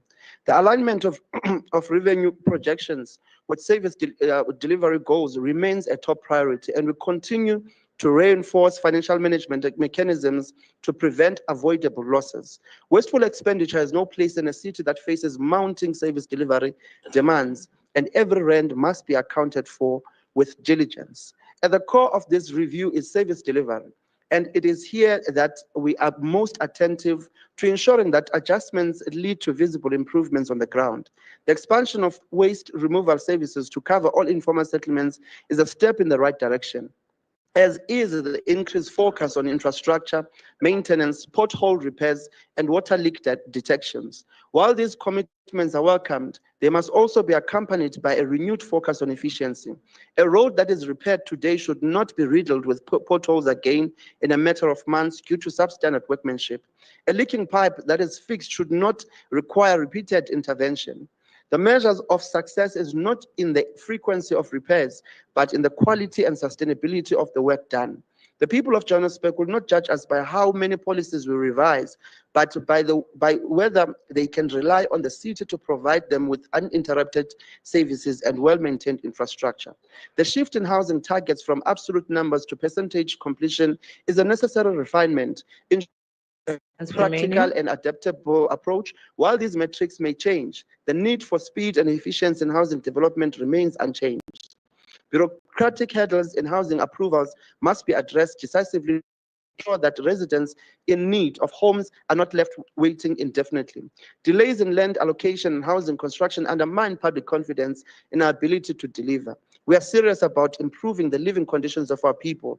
Therefore, we are planning better and we are confident to execute with agency. The role of the private sector in accelerating housing delivery must also be considered, and we must create an environment that encourages collaboration and investment in sustainable housing solutions. Madam Speaker, in closing, the work of Group Performance and Audit Committee, as well as that of Auditor General, is taken seriously. Past audit findings should not become recurring issues. Corrective measures must be more than reactive responses. They must be institutionalized to prevent the same shortcomings from resurfacing year after year. Transparency is a guiding principle in this government, ensuring that both the council and the public have clear visibility into the implementation of service delivery. Thank you for the seconds. Councillor Sikebe siyabonga. EFF Councillor Khatebe.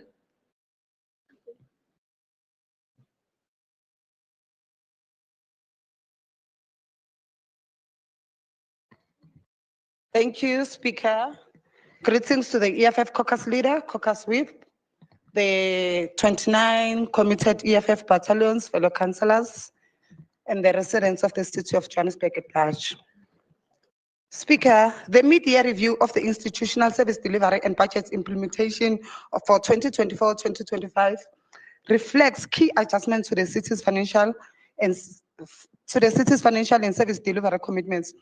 This report is critical as it provides insights into budget adjustment, changes in key performance indicators, and service delivery targets. While some improvements are commendable, serious concerns remain, particularly regarding spending inefficiencies, informal settlement development, and economic empowerment of marginalized communities. The city has demonstrated fiscal responsibility by maintaining a projected revenue surplus of 5.9 billion, which strengthens financial sustainability. Planned infrastructure spending remains robust, with the adjusted capital budget amounting to 7.7 billion, ensuring continued investment in transport, electricity, water, and waste management services. Notably, the target for providing refuse removal in informal settlement has been increased from 90% to 100%, demonstrating an effort to improve service delivery to the most vulnerable. On economic transformation, the revised budget expands initiatives in public-private partnership, digitalization, and crime prevention through AI-driven surveillance. The tourism sector has also shown strong growth, leading to an increase in the target for tourist arrivals from 2.2 million to 4.1 million, signaling confidence in the city's target for tourist signaling confidence in the city's economic recovery efforts. The transport sector has also seen increased investment with 562 million allocated for transit-oriented development, ensuring that more people benefit from integrated transport and housing projects. This aligns with the EFF's call for improved urban planning and land redistribution to address apartheid area and spatial inequalities. While these achievements are noted, Speaker, several critical failures demand urgent action. The most alarming issue in persistent neglect is the neglection of informal settlements, contradicting the EFF stance on land redistribution, equitable service delivery, and infrastructure investment. The number of new housing units approved has been adjusted downward to focus on the percentage of application processed rather than the actual units delivered. The shift prioritizes bureaucratic compliance over real service delivery, leaving thousands of families without access to adequate housing. The EFF demands that the housing targets be linked to actual units built, not just application processed. Another pressing concern is the slow progress in infrastructure spending. The city anticipates spending only 8% of its adjusted capital budget in the first quarter, with a large portion delayed to the final quarter. Underutilization of funds delays essential service delivery, particularly in roads, water, sanitation, and energy. The EFF insists that budget implementation be enforced to avoid last-minute ineffective spending. Furthermore, the city projects electricity losses at 28%, a slight reduction from 31.9%, but still far from the metro of 16% by 2031. Illegal connections and power failures continue to plague townships and informal settlement, yet the city has not expanded investment in alternative energy solutions for low-income areas. The EFF calls for radical reforms in energy policies, including the rollout of municipal-owned renewable energy projects. To address these failures, the EFF makes the following demands. The city must shift back to measuring actual 10 housing seconds units remaining. delivered, not just application process, to ensure tangible progress in eradicating houses backlog. The city must also spend its infrastructure budgets evenly throughout the year to prevent last-minute inefficiencies and delay. Furthermore, there must be investment in municipally-owned solar and alternative energy projects to reduce electricity theft and ensure energy security for the poor. Speaker, we acknowledge the improvements in financial sustainability, waste management, and tourism, but we cannot ignore the persistent failure in informal settlement development, housing provision, and economic transformation. The EFF approves the recommendation in this report, but strongly recommends that all the recommendations, registered concerns be addressed expeditiously. Thank you.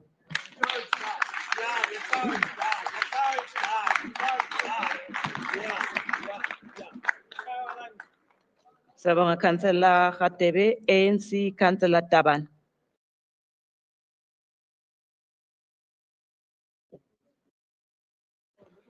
Good morning, Madam Speaker, Executive Mayor, fellow councillors.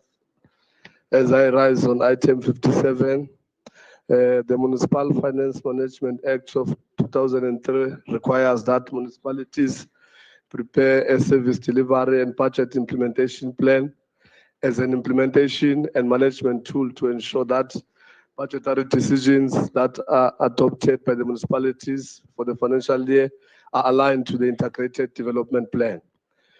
The SDBIP is a contract between the community, council, and administration. It ensures that all stakeholders that are working towards the same goals as outlined in the ITP and provide a measurement mechanism on the achievement of each goal. This report profiles all the adjustments made to indicators and targets that occurred due to the change in the political leadership, budget adjustment, and circumstances beyond the city's control. It also profiles the deviations triggered by the need to improve the usefulness of performance information. This highlights specific areas of adjustment and deviations as identified by departments and municipal entities. The reasons for the deviations and adjustments is the alignment to the new city strategic direction as from the political strategic session, the mayoral Cllr, under the theme of reimagining Joburg through the eyes of the residents. And the Cllr gave effect to the political vision through cluster action and project plans, including infrastructure enablement interventions. As the ANC, we support the approval of this report with this recommendation. Thank you. Thank you, Councillor Tabane. MMC Arnolds.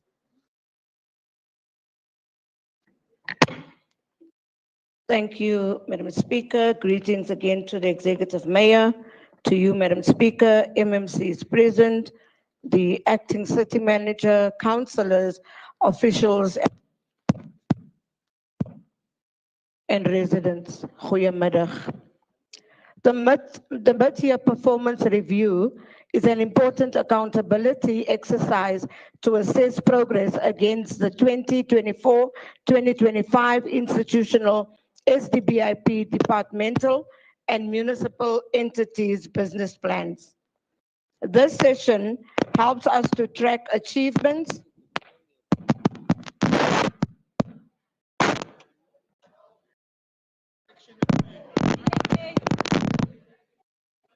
MMC, please use another mic while IT is checking.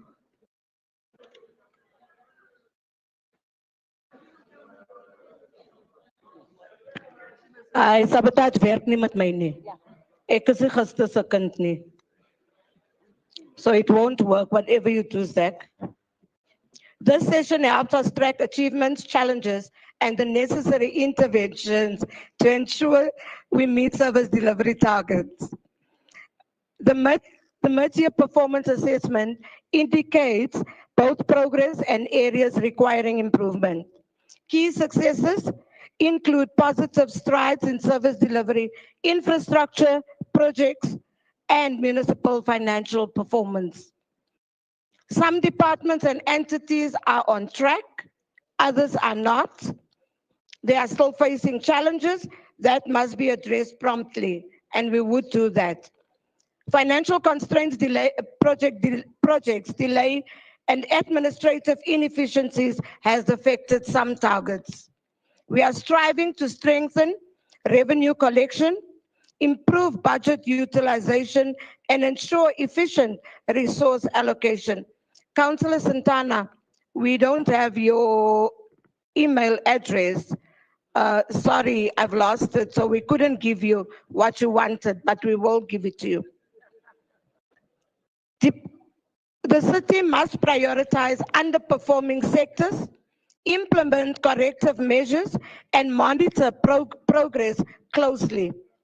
Strengthen internal controls, financial discipline, and accountability structures.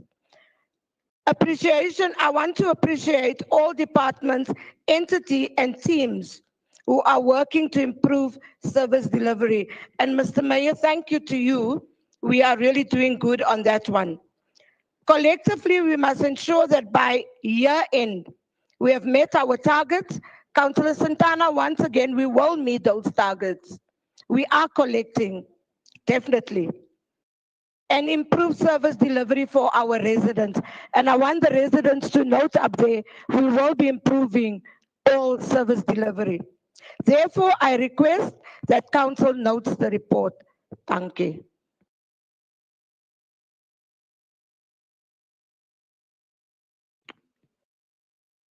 Thank you, MMC. The recommendations are on pages 57.18 to 57.19. Does council note this report? Thank you, councillors. Councillors, we proceed to item 58, and that is the 2004-2005 institutional SDBIP mid-year service level standards review, and that's for deviation and adjustment. The first speaker on this item is from DA, Councillor Pitka.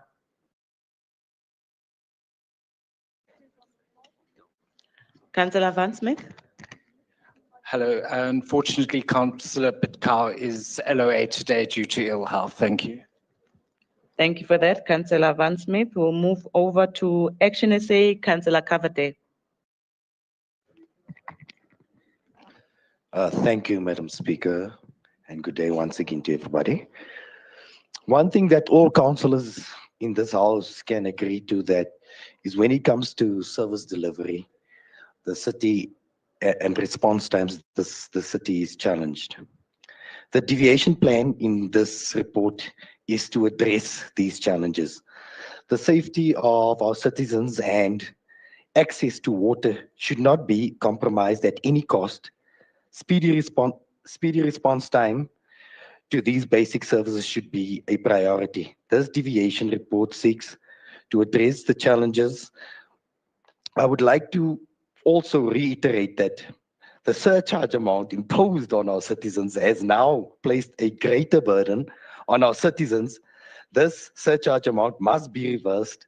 Citizens are not getting free electricity. They are paying for every unit they use. Why do we charge them extra as the city of Joburg?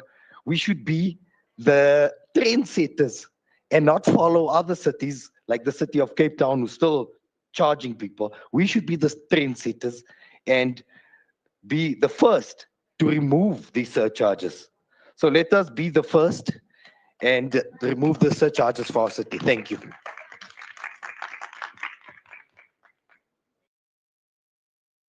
Thank you, Councillor Cavate. Councillor Zikere from UTM.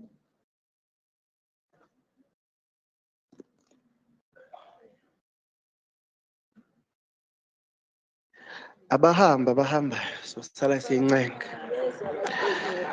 The UDM and MGP expresses our unwavering support for the proposed amendments institutional service level standards of the City of Johannesburg. These are necessary evolution in our city's governance designed to enhance efficiency, improve response times, and foster greater accountability. The amendments reflect a government that is not only aware of its responsibilities, but also committed to refining its operation to better serve its people. At the heart of these proposed changes, it lies the fundamental goal of improving service efficiencies. Consider, for instance, the adjustment to fire and rescue response times. The target for dispatching emergency responders is being raised from 60% to 76% within 3 minutes. This is more than just a numerical shift. It is a tangible commitment to safeguarding lives. In a moment of crisis, every second matters. And by holding ourselves to higher standards, we ensure that our emergency services are better equipped to respond with speed and precision. Similarly, the modifications to water supply service standards introduce a more structured and strategic approach to handling service interruptions. By categorizing disruptions based on agency, the city can allocate resources more effectively, minimizing downtime and ensuring residents have access to essential services as quickly as possible. Beyond enhancing efficiency, these amendments also align performance expectations with achievable, meaningful goals. Johannesburg is a vast and dynamic metropolis, and the standards governing its service delivery must evolve in response to real-world challenges. By refining targets, the city ensures that its commitments remain both ambitious and practical, striking a necessary balance between aspiration and feasibility. Unrealistic benchmarks serve no one. Instead, the service standards should push departments towards excellence while acknowledging the complexities they face. The proposed changes accomplish precisely that, in encouraging improvement while maintaining accountability. Moreover, the shift towards a more transparent and accountable governance structure is another key pillar of these amendments. The decision to centralize power outage communication on an official website rather than relying solely on social media updates exemplifies this commitment. By doing so, the city creates an archived, verifiable record of service interruptions, ensuring that both residents and auditors have access to accurate, retrievable information. Transparency is a foundation of trust between government and citizens, and these amendments take a significant step towards reinforcing that trust. A government that willingly subjects itself to scrutiny is a government that prioritizes the needs of its people over bureaucratic convenience. From a legal and financial standpoint, these amendments are not merely only justified by necessary Section 72 of the Municipal Finance Management Act mandates, which mandates a media review of budget performance and service delivery. It ensures that adjustments are made based on real-time assessments of effectiveness. Furthermore, compliance with Circular 13 of the FMMA 10 guarantees seconds that remaining. any changes to service delivery plans remain open to public legislative oversight.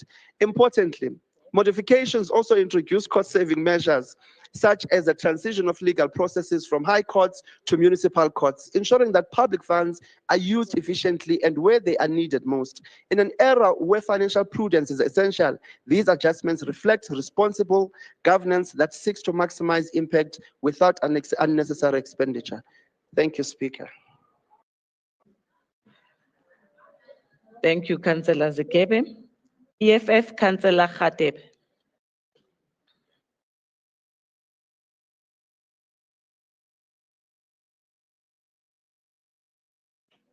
Thank you, Speaker. Greetings to the 29 committed EFF battalions, fellow councillors, officials, and the residents of the City of Johannesburg. Speaker, the mid-year deviation reports for Johannesburg Water, Development Planning, and Public Safety provides crucial insights into the city's progress in meeting service delivery targets.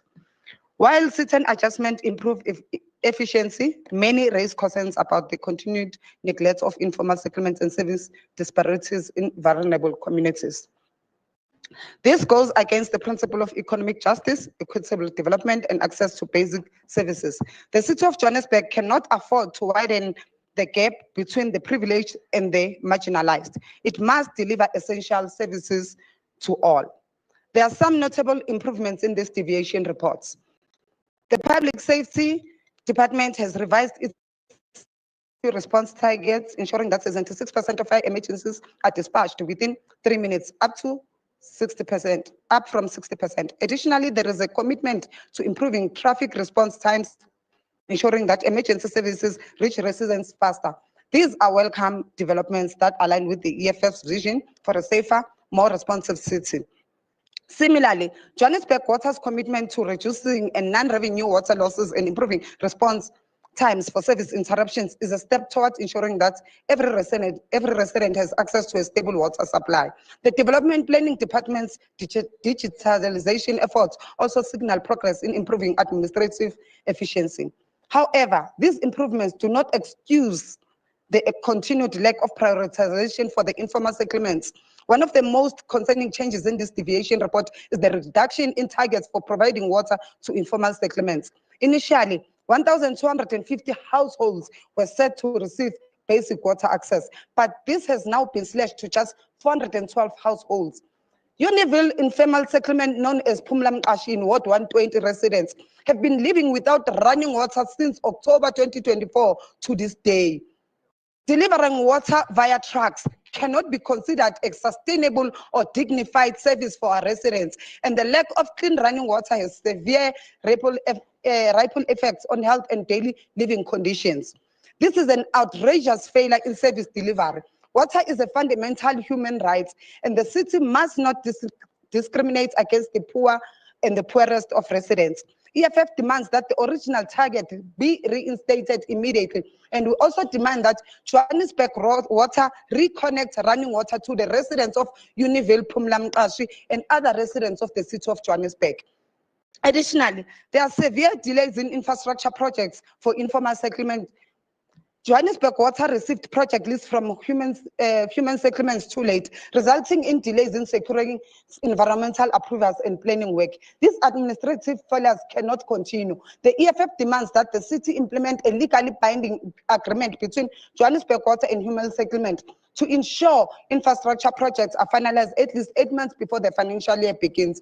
This will prevent delays and ensure that service delivery is prioritized for those who need it most. The Development Planning Department's capital budget allocation also reflects a bias against informal settlement and underdeveloped areas. Currently, only 55% of the capital budget is aligned with the spatial development framework, a framework meant to drive spatial transformation and correct the apartheid-era development injustices. This is not enough. The EFF demands that at least 70% of the capital budget be directed towards upgrading informal settlement and township infrastructure. Spatial justice cannot be achieved through rhetoric alone. It must be backed up by financial commitment. On public safety, while we welcome improvements in fire rescue response times, the lack of specific plans to expand emergency services in informal settlements remains a concern. Fires in these areas are more frequent and more devastating due to the overcrowding and the use of unsafe electrical connections. The city must increase the deployment of emergency services to informal settlement, ensuring that residents in these areas are also not left vulnerable. Despite these concerns, the EFF supports the proposed amendments, but with strong conditions. We demand that the city restore the initial water provision targets for informal settlement. They establish a binding service level agreement to prevent project delays and increase funding for informal settlement upgrades. Johannesburg cannot remain a city where some enjoy uninterrupted service delivery while others are forced to fight for the bare minimum. The time for hard measures is over. We hold this administration accountable for delivering real, tangible improvements in the lives of all residents, not just the privileged few. Thank you, Speaker.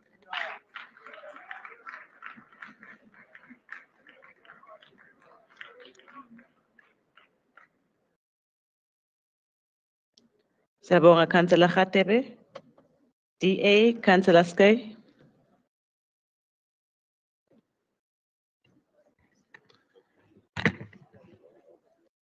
Good afternoon, Speaker, fellow council members, and the resilient people of Johannesburg. Now, Speaker, you're probably wondering why I'm holding a book in my hand, specifically What the Ladybird Heard by Julia Donaldson. And what this has to do with this item? Well, let me explain. In this book, we meet two crooks, Hefty Hugh and Lanky Len. These criminals hatch a plan to steal the funds, but the scheme is foiled by the ladybird and her friends. Justice prevails and they're hauled off to jail. But then comes the sequel, what the ladybird heard next. And guess what? Here Nanki Leno, fresh out of jail and straight back to scheming. No lessons learned, just back to the same old tricks. Now, doesn't that seem familiar? It reminds me of a scene we witnessed in this chamber just a week ago. Two familiar characters who were both viciously punished in May 2024 by the people of South Africa and people of Gauteng, respectively. And yet, immediately after their punishment, they both carried on as if nothing had happened or changed.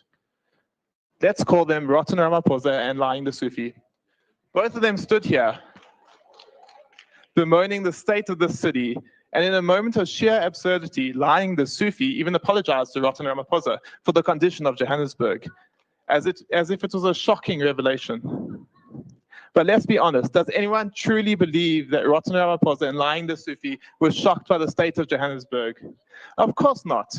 They weren't surprised. They were just confronted with the consequences of their own decay.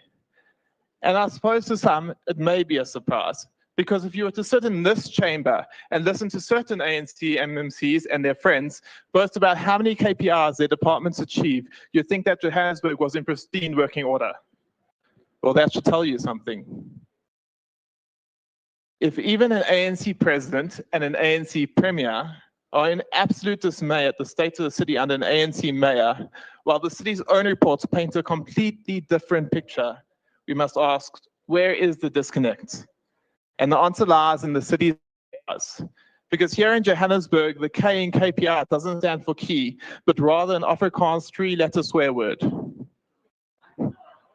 The city's so-called performance indicators aren't about improving service delivery. They're about ensuring that the beneficiaries Councillor Skay, please hold on. Councillor Rapadu. Madam Speaker, I rise in terms of Rule 72. Although what the councillor is saying is something that does not interest me because he's talking hogwash.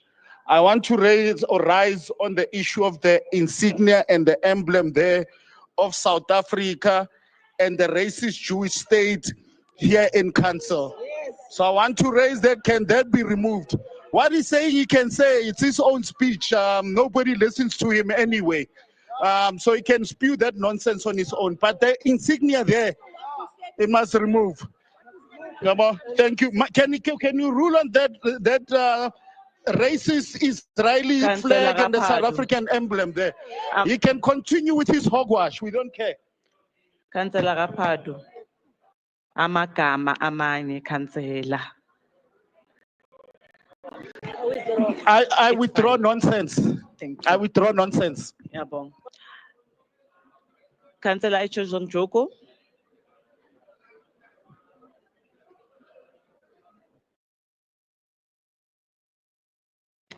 Madam Speaker, I'm going to allow you to rule first. Thank you so much. Councillor Echozonjoko to rule on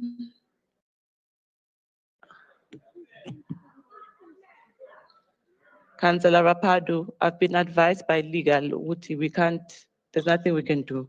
He must continue with his speech. Let's. Point of explanation, Madam Speaker. Madam Speaker, Rule 30A.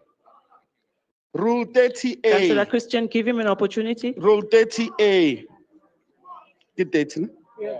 Can I read, Madam Speaker? I will go to the last paragraph. 30A, last paragraph. It says the formal nature of council or its committees must not wear any political symbols or insignia. And Marawabon, to shout, you don't need any brain power to shout. Just listen, please. Councillor Rapadu. Please. Let's give the councillor, he's left with only 3 minutes. Let him continue with his speech. May he remove the racist Israeli flag there, please. Councillors, Councillor Christians. Suspended. Thank you, Madam Speaker. Madam Speaker, I am actually shocked like our president, that this House is now degenerating and actually breaking all the rules of this House. Rule 72A is extremely clear. A ruling by shall be final and binding and shall not be debated by the Assembly, but may be referred to the Rules Committee for interpretation at the request of any councillor agreed ruling. What has happened now is a debate on your ruling, and that is untenable in this House. We said we are being abused by myself, but now we are being abused by the councillor across there. Thank you. Councillor Shea, please continue with your speech. You are left with 3 minutes, 33 seconds. Councillor Shea, sorry. Councillor Rapadu? No, I'm just saying that rule you used, they say it was suspended in 2016. Councillor Shea, you can continue. Councillor, we'll speak about it in the Rules Committee. Yes, legal. We'll speak about it in the Rules Committee. You're sitting next to the chairperson. Let's not debate it. Councillor, let's give him an opportunity. Councillor Shea, you can continue. 3 minutes, 33 seconds.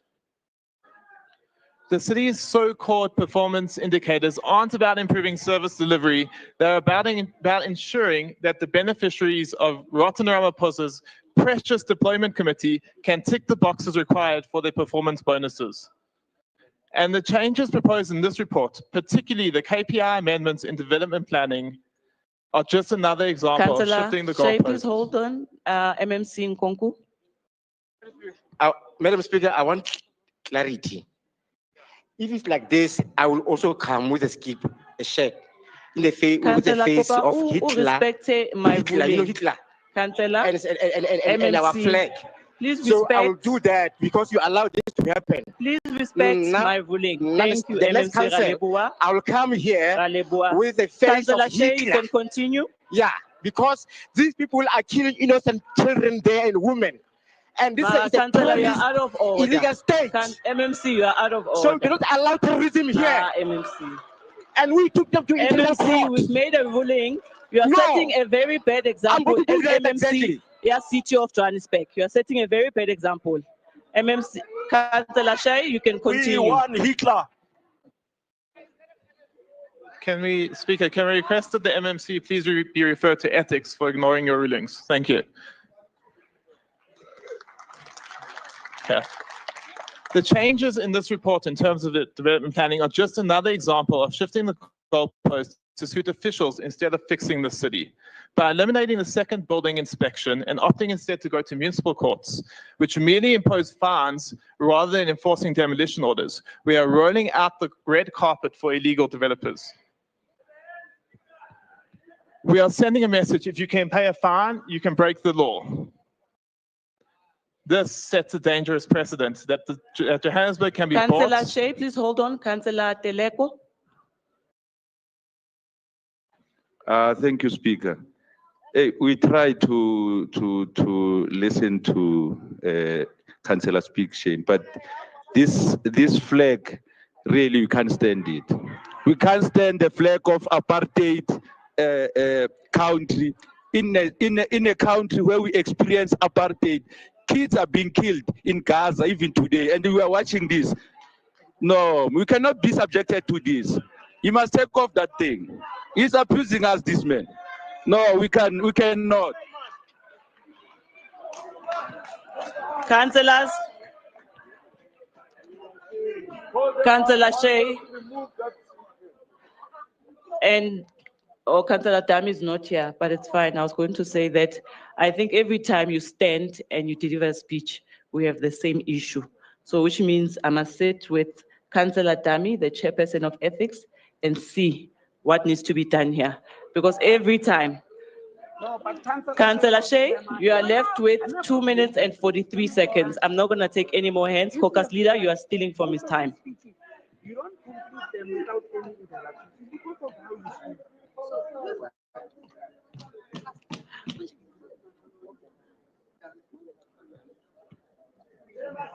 Councillor Teleko, your mic.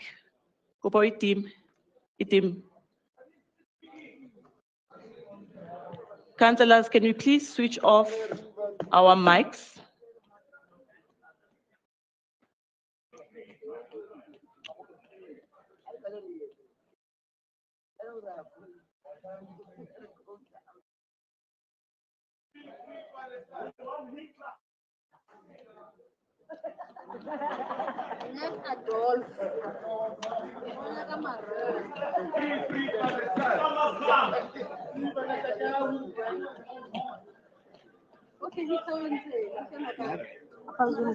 From the river to the sea.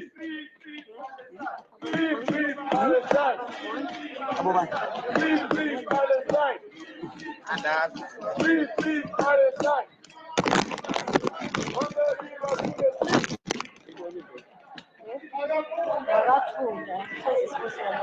Councillor Shay, I guess you can use this one because we don't have a roaring mic. Okay.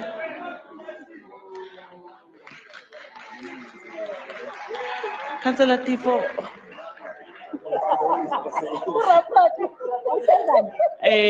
Councillor Shay, please put your laptop there.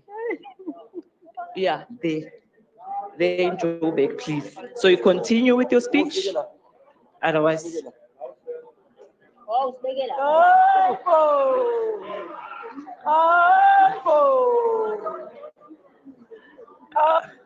Just one more We're good. Oh, there, it's red. Okay, thank you. There's no space anywhere. Okay. Yeah.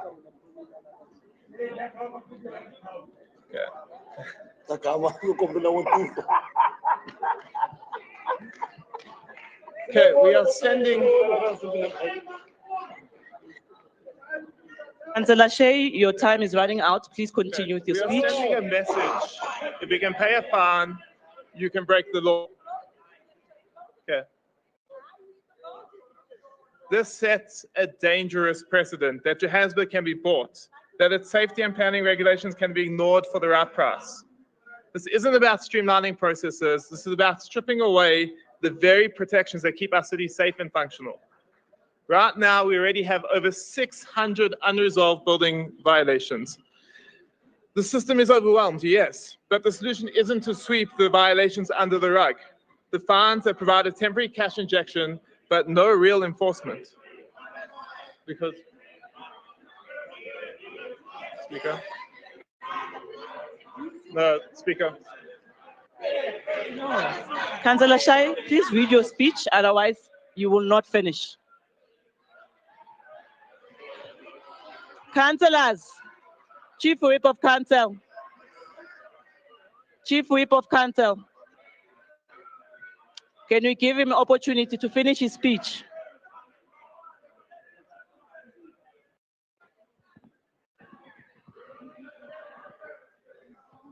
Councillor Shay, you are left with 1 minute and 46 seconds. What happens when the money from these fines runs out? We'll still be left with the same strained infrastructure and overloaded power grids, insufficient water supply, and a city buckling under illegal developments that should never have gone up in the first place.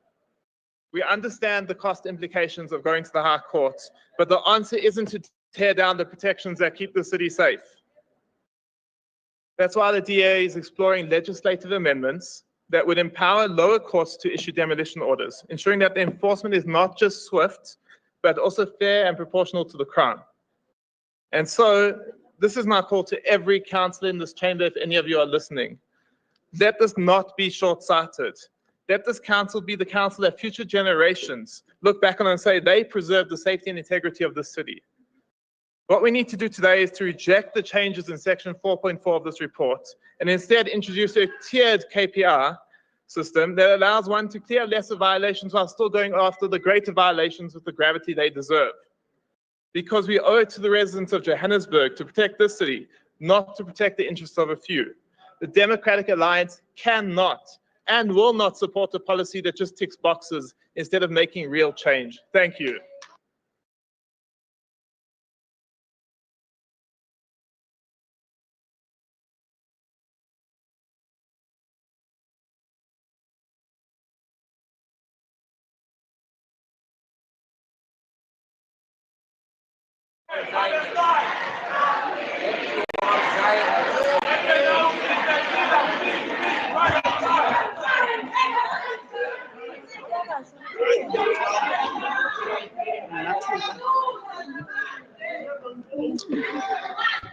Councillors, we will now call the next speaker from the ANC, Councillor Molefe.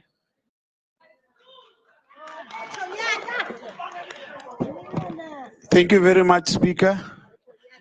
Greetings to you, Speaker. Greetings to the Executive Mayor of Johannesburg.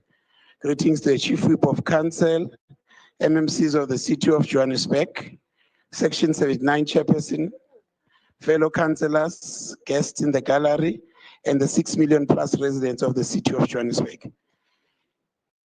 As I rise on item 58, institutional and budget implementation plan review, deviation and adjustment, the Municipal Finance Management Act of 2003 requires that municipalities prepare a service delivery and budget action plan as an implementation and management tool to ensure that budgetary decisions are adopted by the municipalities for the financial year and are aligned to the integrated development plan.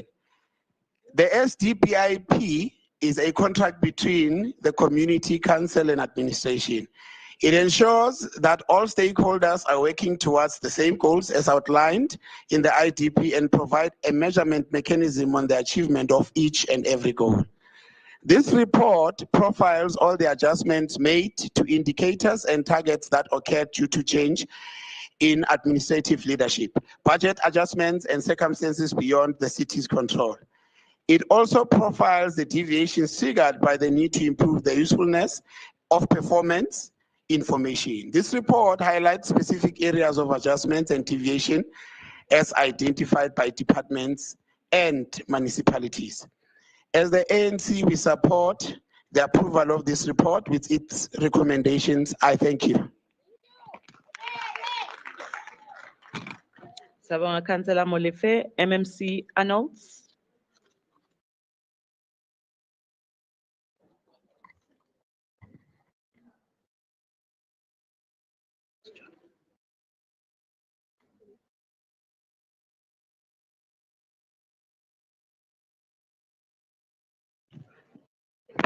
Councillors, okay.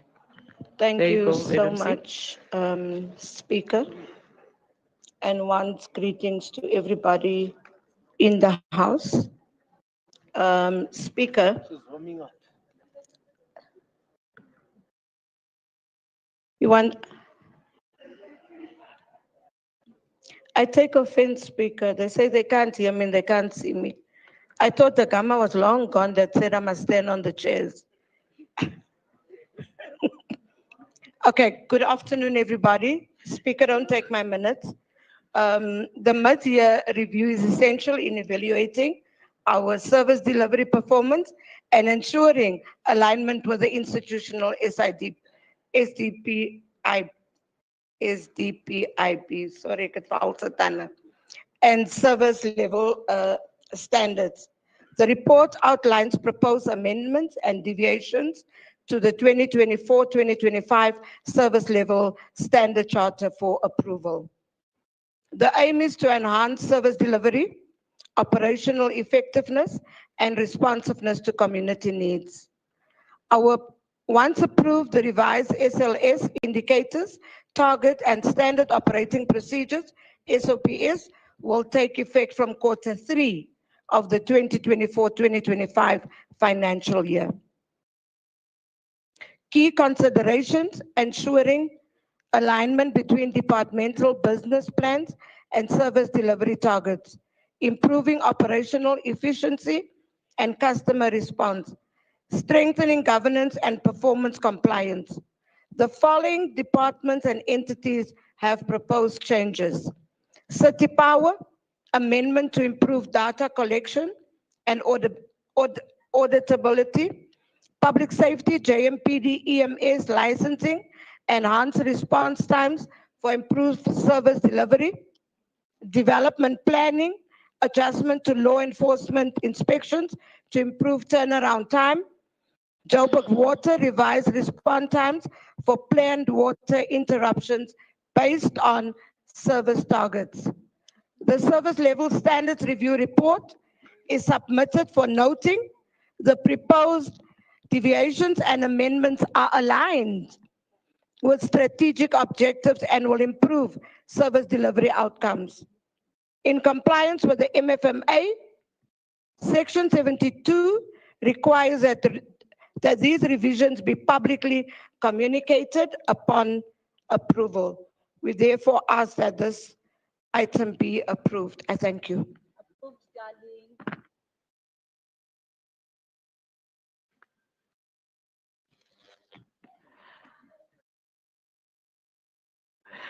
Thank you, MMC. You asked for the item to be approved. The recommendations are on page 58.8. Is the item agreed to?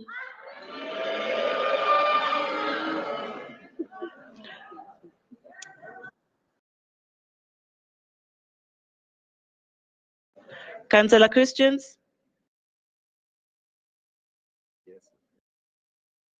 Thank you, Madam Speaker. Madam Speaker, in terms of Rule 884, I, Councillor Christians, hereby rise to officially record the Democratic Alliance opposition to this item. Thank you.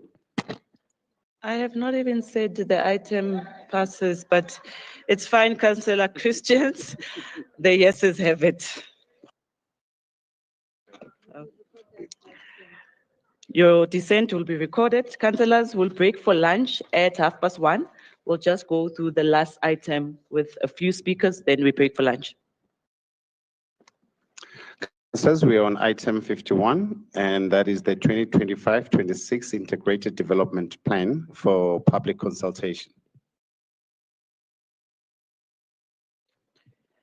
Item 51, the first speaker is from DA, Councillor Christians.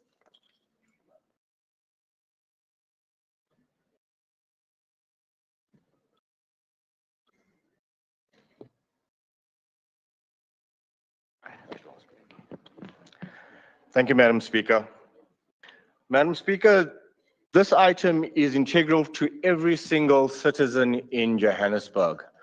That means when the mayor speaks of our 6 million people, this is what is important. But if we look at the trend of the IDP over the last few years, it's less than 0.01% of participation. Yet we tap ourselves on the back and say we've done public participation. Madam Speaker, the DA councillors who represent a vast number of wards in the city of Johannesburg have repeatedly asked for changes to dates, changes to times, and also to use modern technology to ensure that we have better public participation.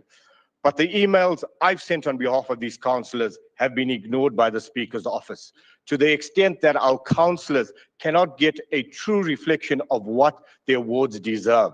And that is why, at the end of the day, when we oppose budgets, it's not been opposing because we are the Democratic Alliance. It's because the voice of the people are forgotten and not heard. Madam Speaker, furthermore, we'd like to urge you that we need to set up a panel that will actually look at how ward councillors are being treated when it comes to their IDP. Because as the first citizens of their wards, they need to ensure that the CBP, which is community-based public participation, is done with the community and not grouped with a number of wards. Madam Speaker, you hear those clapping because those are ward councillors who actually represent residents in this ward and elected directly. Madam Speaker, we do not oppose the process of the IDP. We just want it enhanced. And as ward councillors in the city of Johannesburg, we urge you, please allow us to participate in this process as well. I thank you.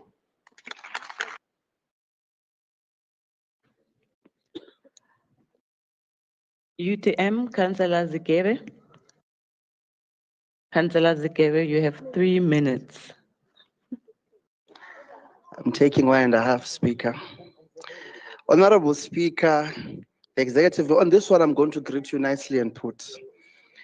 Chief Whip of Council, Chief of Chairs, Executive, members of the Executive, the Honorable Chairpersons of Section 79 committees, Secretary to Council, Acting City Manager in absentia, the COO, fellow councillors, guests in the gallery, and special greetings to my Gauteng Provincial Secretary, Mr. Andile Jabavu, members of the media, residents of the city of Johannesburg, and a special greeting to my son who's in the gallery for the first time since I became a councillor here, and also to my brother.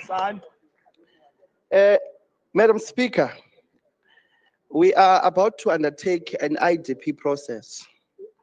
It's unfortunate that other political parties saw it fit that before we go into that, they would have some political gimmicks around the 230 surcharge.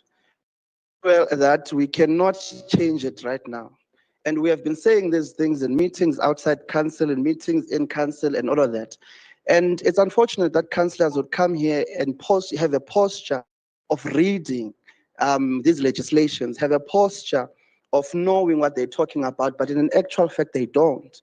Misleading the public is a crime. And I think it should be taken to the ethics committee, because we cannot allow this thing to come here and have some political expediency and run around and lobby people to come and support you wearing their t-shirts and demanding the mayor to go and address a party program and not a council program. It is wrong and it's a violation of human rights to the core.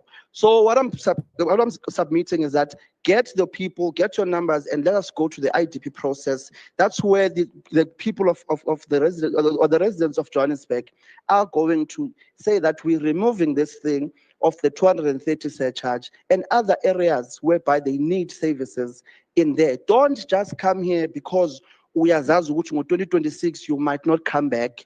And now you want to start now and doing all of these things and all of these gimmicks. It's wrong.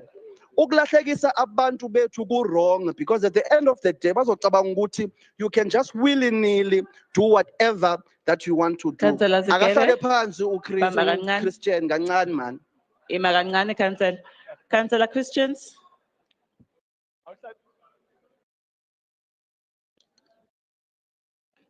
Thank you, Madam Speaker. Madam Speaker, I rise on a point of order that the councillor speaking now is misleading this House. The reason why our IDP is actually going downhill is because people bring service delivery issues there. The IDP is meant for capex projects, and that is what we should be doing. Thank for you. debate right now. I said Let misleading the the House. councillor finish his speech. It's his speech. Councillor Zikebe, hey, you're gonna hate me, but you're left to 25 seconds. Councillor Christians, Axis Phoenix, Lana, you said that through me, my councillor, people, through me, through your speaker. Lapo, when people were massacred in 2021 and you hailed them as heroes, awumeka kancane senifundisa umthetho. Ufu uyawazi ukudalula una 5 terms cancel. Awumeka kancane. So sithi ke asiyeni kuma IDP. If you looked at the IDP process, it allows for service delivery issues to be dealt with for 2 hours before you go into other matters. So don't come and say we are not going to deal with that. That's where we're going to deal with it, and that's where our people are going to be answered. Because in an actual fact, our people in every meeting, whether it's CPP or it's IDP, they raise service delivery issues. We cannot run away from that. And this report has just done that to make sure that our people are able to raise their issues. Nisileni. Councillor Zikebe.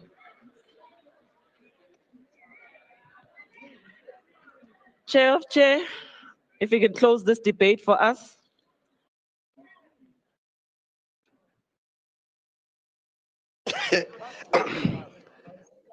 Thank you very much, Speaker, for giving me an opportunity to close the debate. But my 2 seconds would not be enough, because I wanted to borrow from the former president of South Africa, President Thabo Mbeki, who said, "I am an African. I owe my being to the hills and the valleys and the mountains and the glades, the rivers, the deserts, the trees, the flowers, the seas, and ever-changing seasons that define the fane of our native land. My body has frozen in our frost, and in our latter days snow, it has thawed in the warmth of our sunshine and melted in the heart of the midday of the sun. The crack and the rumble of the summer thunders, lashed by the starting lightning, have been a cause both of trembling and hope. The fragrances of the nature have been as pleasant to us as the sight of our wild blooms, the citizens of the veld.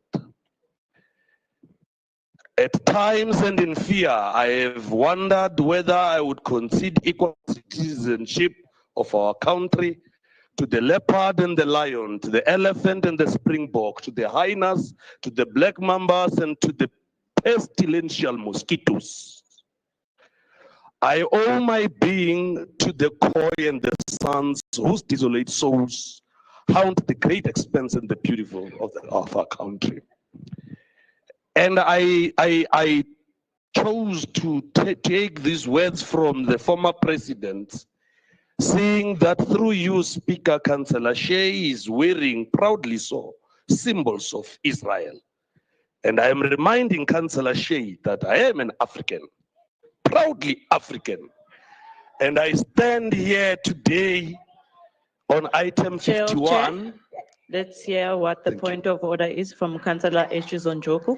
Madam Speaker, Rule 72, and I'm talking directly to the Chair of Chairs, misleading the House. First of all, are Jews and their religious symbols not allowed in this House anymore? Yes. Are Jewish people, South African Jewish people, with their religious Star of David, not allowed in this chamber anymore? We can't debate his closing remarks. I need to find out. Because Councillor Councillor Shea Eshizonjoku, is please sit down. his religious Please symbols. sit down. Chair of Chair, please continue. No, thank you very much, Speaker of Council. We welcome all the religions as prescribed by the Constitution of South Africa, including the religion of the Jewish. What we can't stand is the apartheid Israel. But on the hindsight and the lighter note, Speaker, this month and the last few weeks of February, the whole country has been mad with debate as to whether what AfriForum is doing out there it's correct or borders on patriotism. I wonder if Council Shea has been with the AfriForum when they were briefing Elon Musk after the parliament has passed the law in parliament. Hold on. Councillor Eshizonjoku. Madam Speaker, thank you very much. Once again, thank you very much. I see you are coming right with my surname. Thank you very much. That's the first thing I wanted to say. We are here to debate integrated development plan and public participation for South Africans. Public participation for South Africans. What's happening here? That's the Councillor Chair of Chairs is out of order. It's his time, He deals with his international speech. issues. Councillor He must stick to Eshizonjoku, the please sit item. down. He must It's stick his to the time, item. his speech, He must and stick he's to the not item, speaking Madam directly Speaker. to your councillor, he's speaking to me. Before you come back, Councillor, Chair of Chair, Councillor Tilange.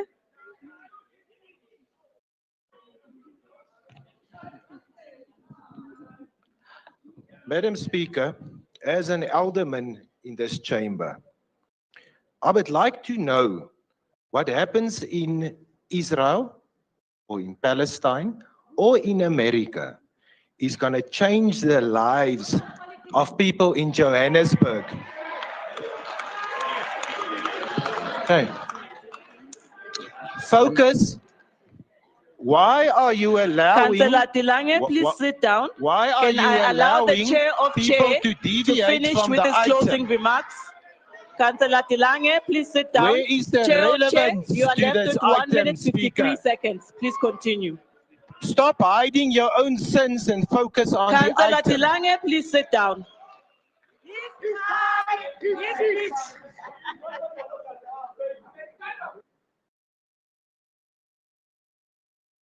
Can you switch off your mic, Councillor Tilange? The chair of chair has got a right in his remaining minutes. It's his speech, his closing remarks. So let him deliver his closing remarks. Then we go, all of us go for lunch. Chair of chair. Speaker, as we rise to table the participation processes that this council must approve so that it goes out there.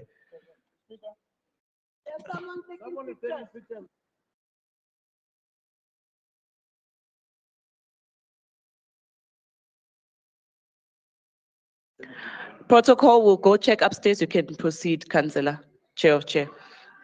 Now, thank you very much, Speaker. I would not be the one who wants to elect that the council goes into some kind of chaos. The item 51, which is integrated development plan for public participation, is before us as council. But the buzzword before I sit down is that the African National Congress does not suffer from superiority complex. I thank you.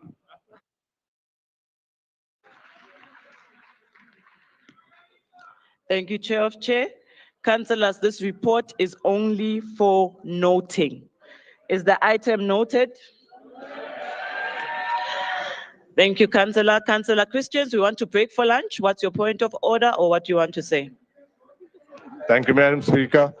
Noted with our concerns. Thank you. Councillors, it's 13:36. Can we come back at 14:20?